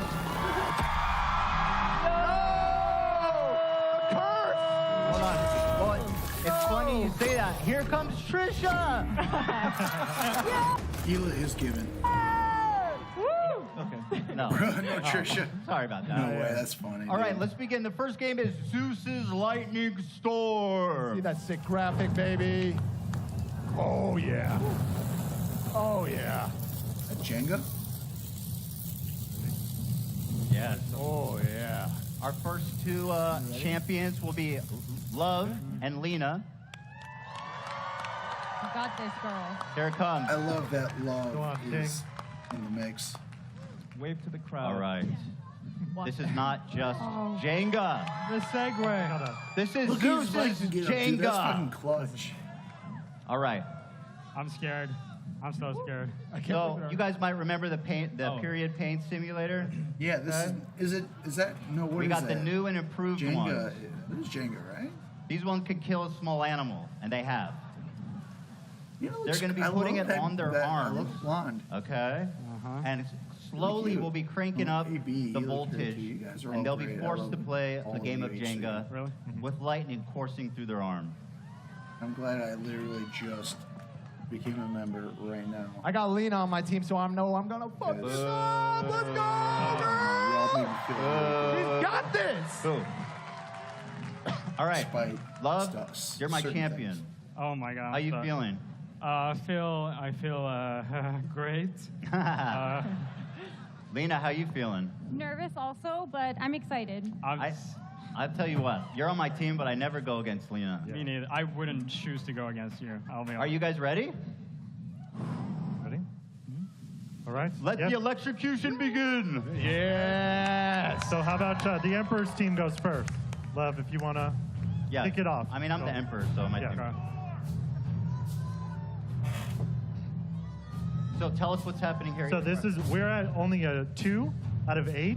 So this is pretty light in terms of the electricity. The Zeus is lightning.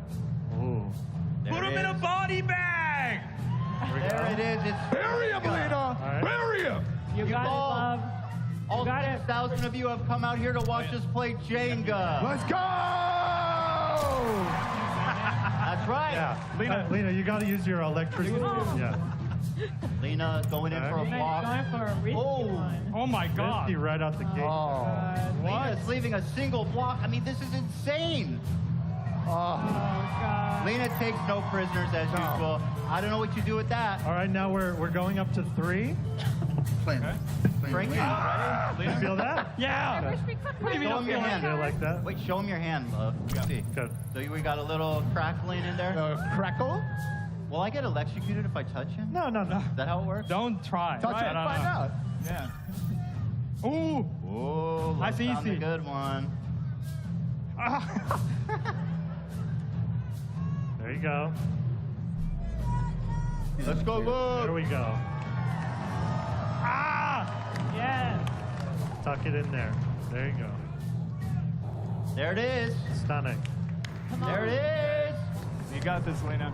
I'm so scared to go up on another level. Oh, I will. Love is not feeling this.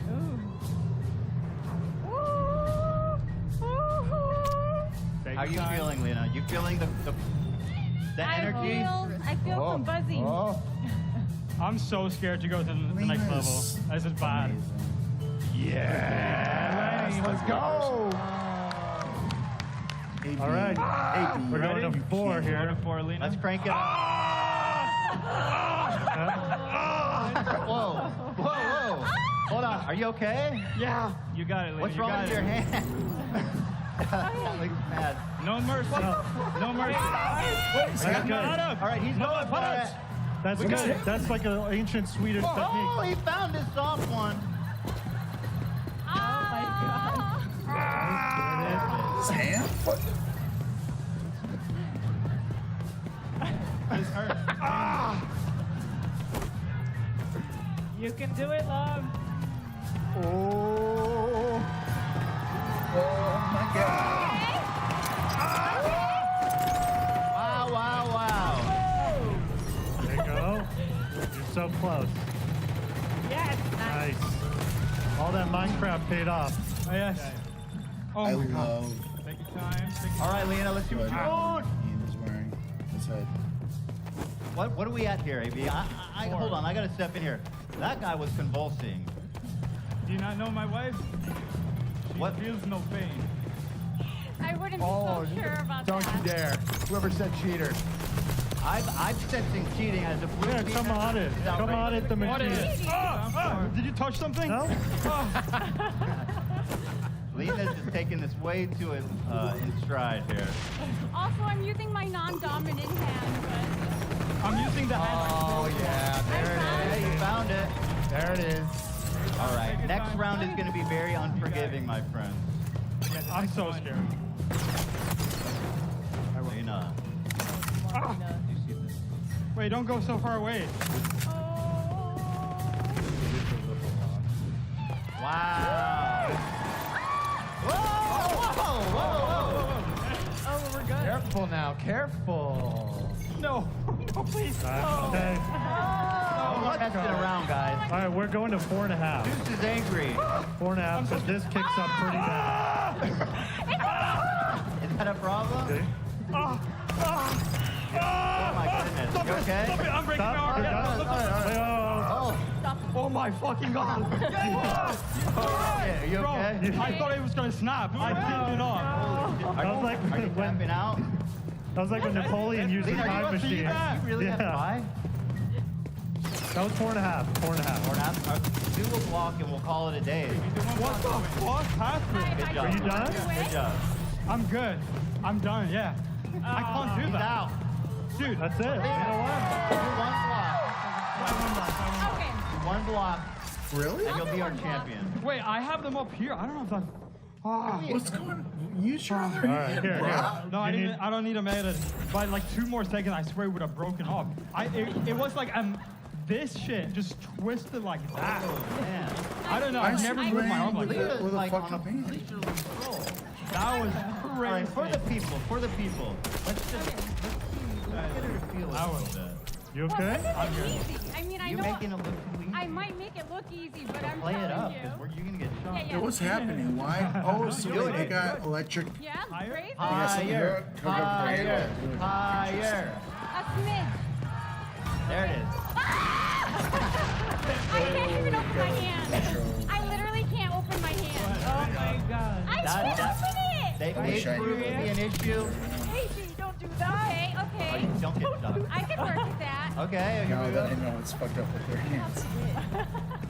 You got this, Lena. Come on, Lena. For the red team.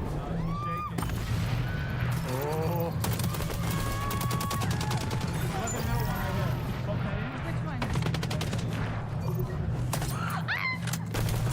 I got this. You got it. Ride the snake. Oh, yeah. Here you go. Use those nails. Yep. Okay, just grab it. Hey. Grab it. Hey, God. Are you raising it? You got it, you're so close. It's Oh. Ah! Focus.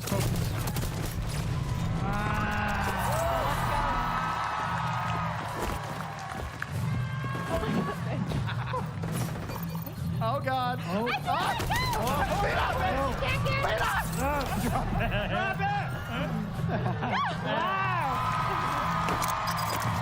There it is. Well done, Lena. Well fought.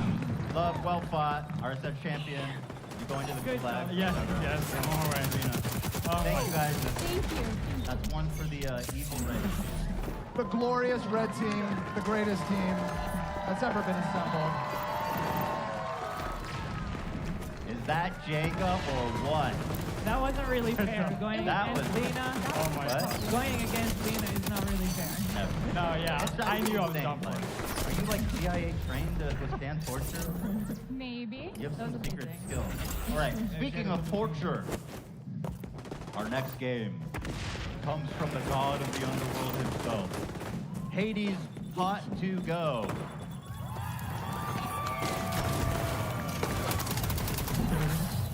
I saw a couple people do it. Okay. Ethan was struggling so bad about Hot to Go. I'm like, it's a song. People know the song. He's like, I don't know what you're talking about. You all know it? I told you. Look, they're all doing it. I was informed you guys would know what that meant. I don't know what it is. Hot to Go. Yes, it's a song. What is a Hot to Go? Don't worry about it. Yeah. All right, listen up. Yes. Before the show, we scouted among all you wonderful people and found two psychos who are willing to subject themselves for our pleasure. We have little nitros. These are the gummy bears that have Eclipse, the spicy chip. In fact, I took one tiny nibble of the ear and I was scared. So with that being said, our champions, come up! Where are you, champion? Is that our champion in the toga? Or in the pink? Champions, put your hands up. All right. The price is slow. Champion. Let's go, champion. Well, who's the... Where All are right, the maybe this was the champions? best idea. Oh, you're a champion. You! Where's our champion? Oh. They're coming. Oh, here they are. Yeah. Oh, there we go. Oh, there they are. Oh, yeah. Nice to meet you, my friend. What's your name? Felix. Hi. Nice to meet you. Allie. Callie. Oh, over here. Now, over here's the here. thing. These fools signed a waiver beforehand, so I can't just grab any of you guys up. I'm about to David Dobrik the shit out of you guys. Oh, what? Who's got a crane? All right. Are you good with spicy food? Well, in general. No? Mexican food. You get the spicy salsa. Are we a mild girl or are we a hot girl? We're a hot girl. Okay. Hot girl summer!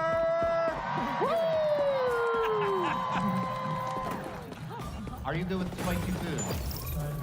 You try to be. You can. Mexican heritage. That counts as something. Something for sure. Shout out!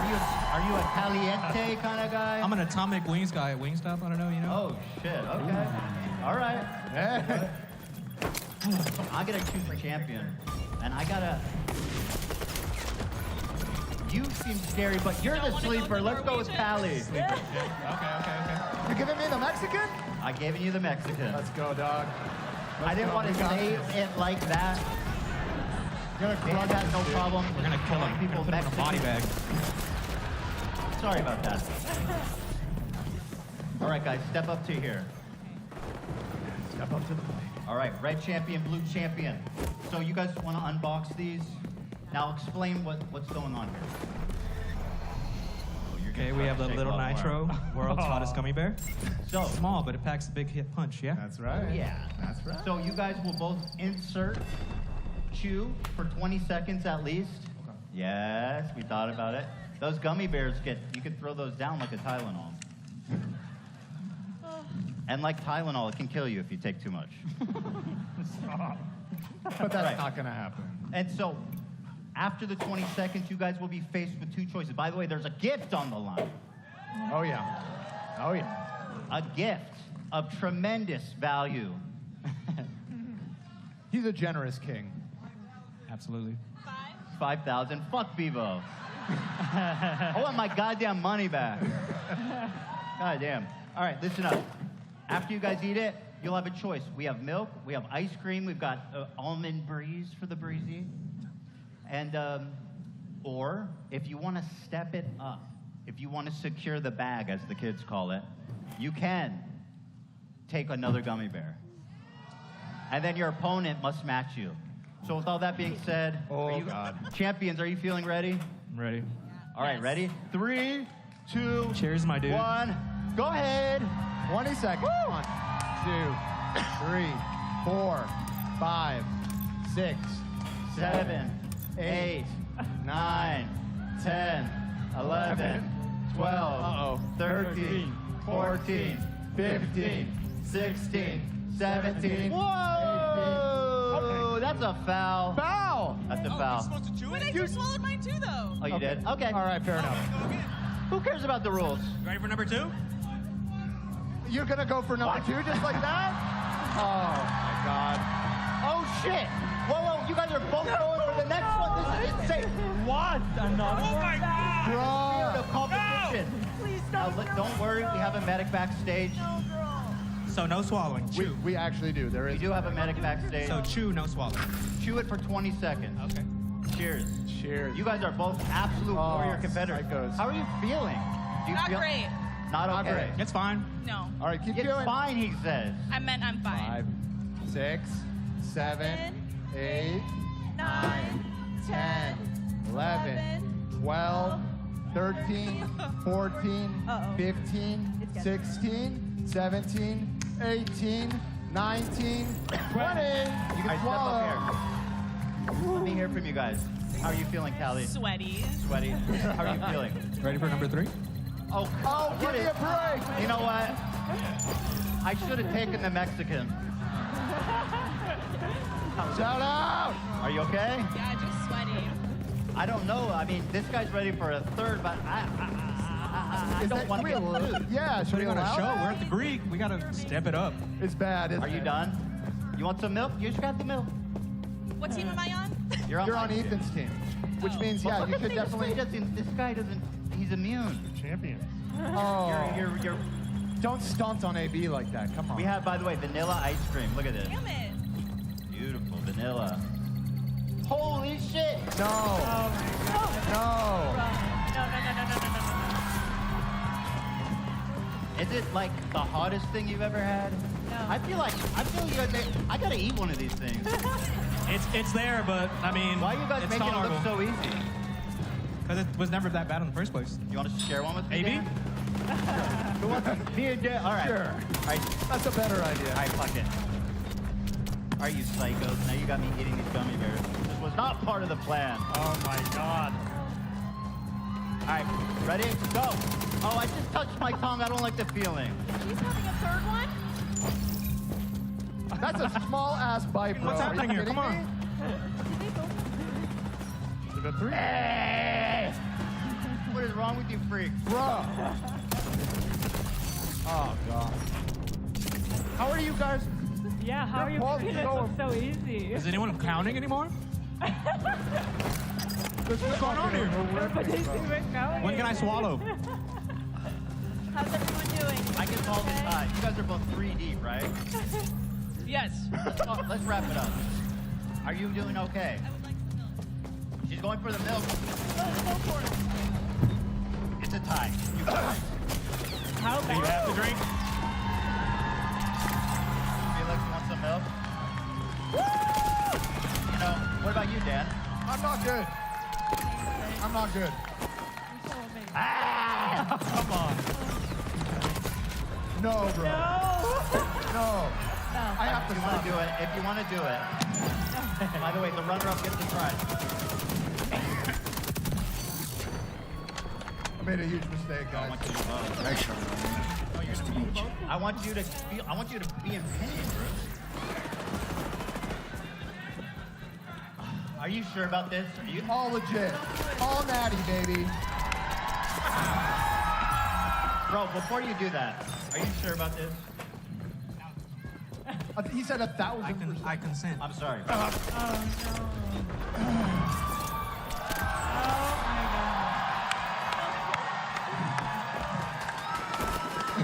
You look at his face. Wow. I'm so sorry. This is not fair. Felix, how we doing out there? After the first one, you know, it's nothing more. All right, you're a freak, dude. Here, You're give me amazing. your prize. All right, guys. What's more Roman than a meal at the Olive Garden?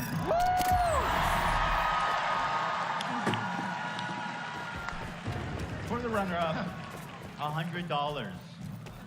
For the champion, $250 at the Olive. You know how far that goes at the Olive Garden?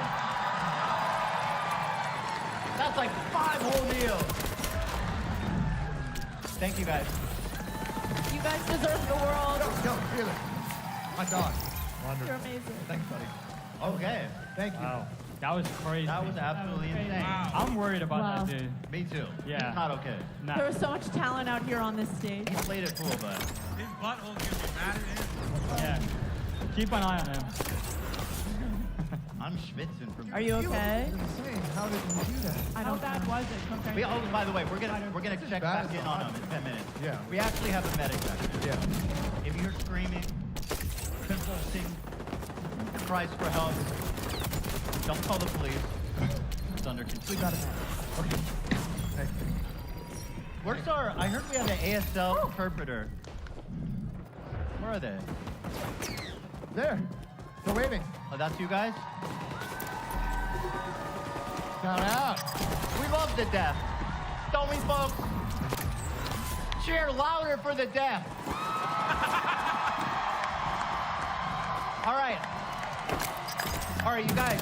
They can't hear you. Doesn't matter.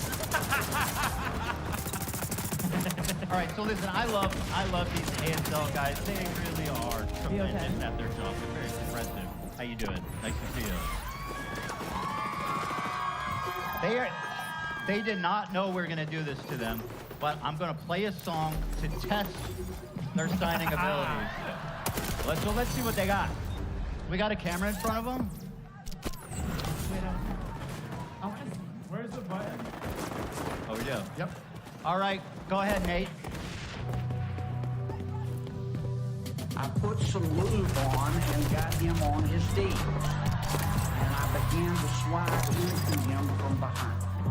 Whoa! Out of him and kissed him while we masturbated. He asked me to turn over while he slipped the condom on himself. This was my act. All boys aren't boys.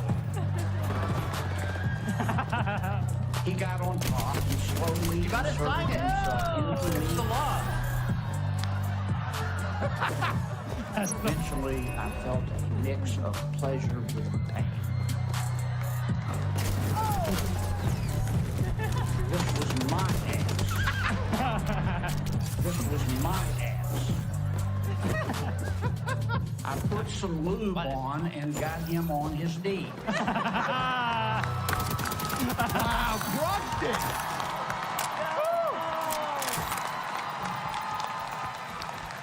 You know what's funny is I don't think legally they can say no. They have to do what I'm saying. Incredible. What I'm saying right now is being interpreted. You know what I like to do is fart and smell it. That's exactly what I thought. Sign language is easy.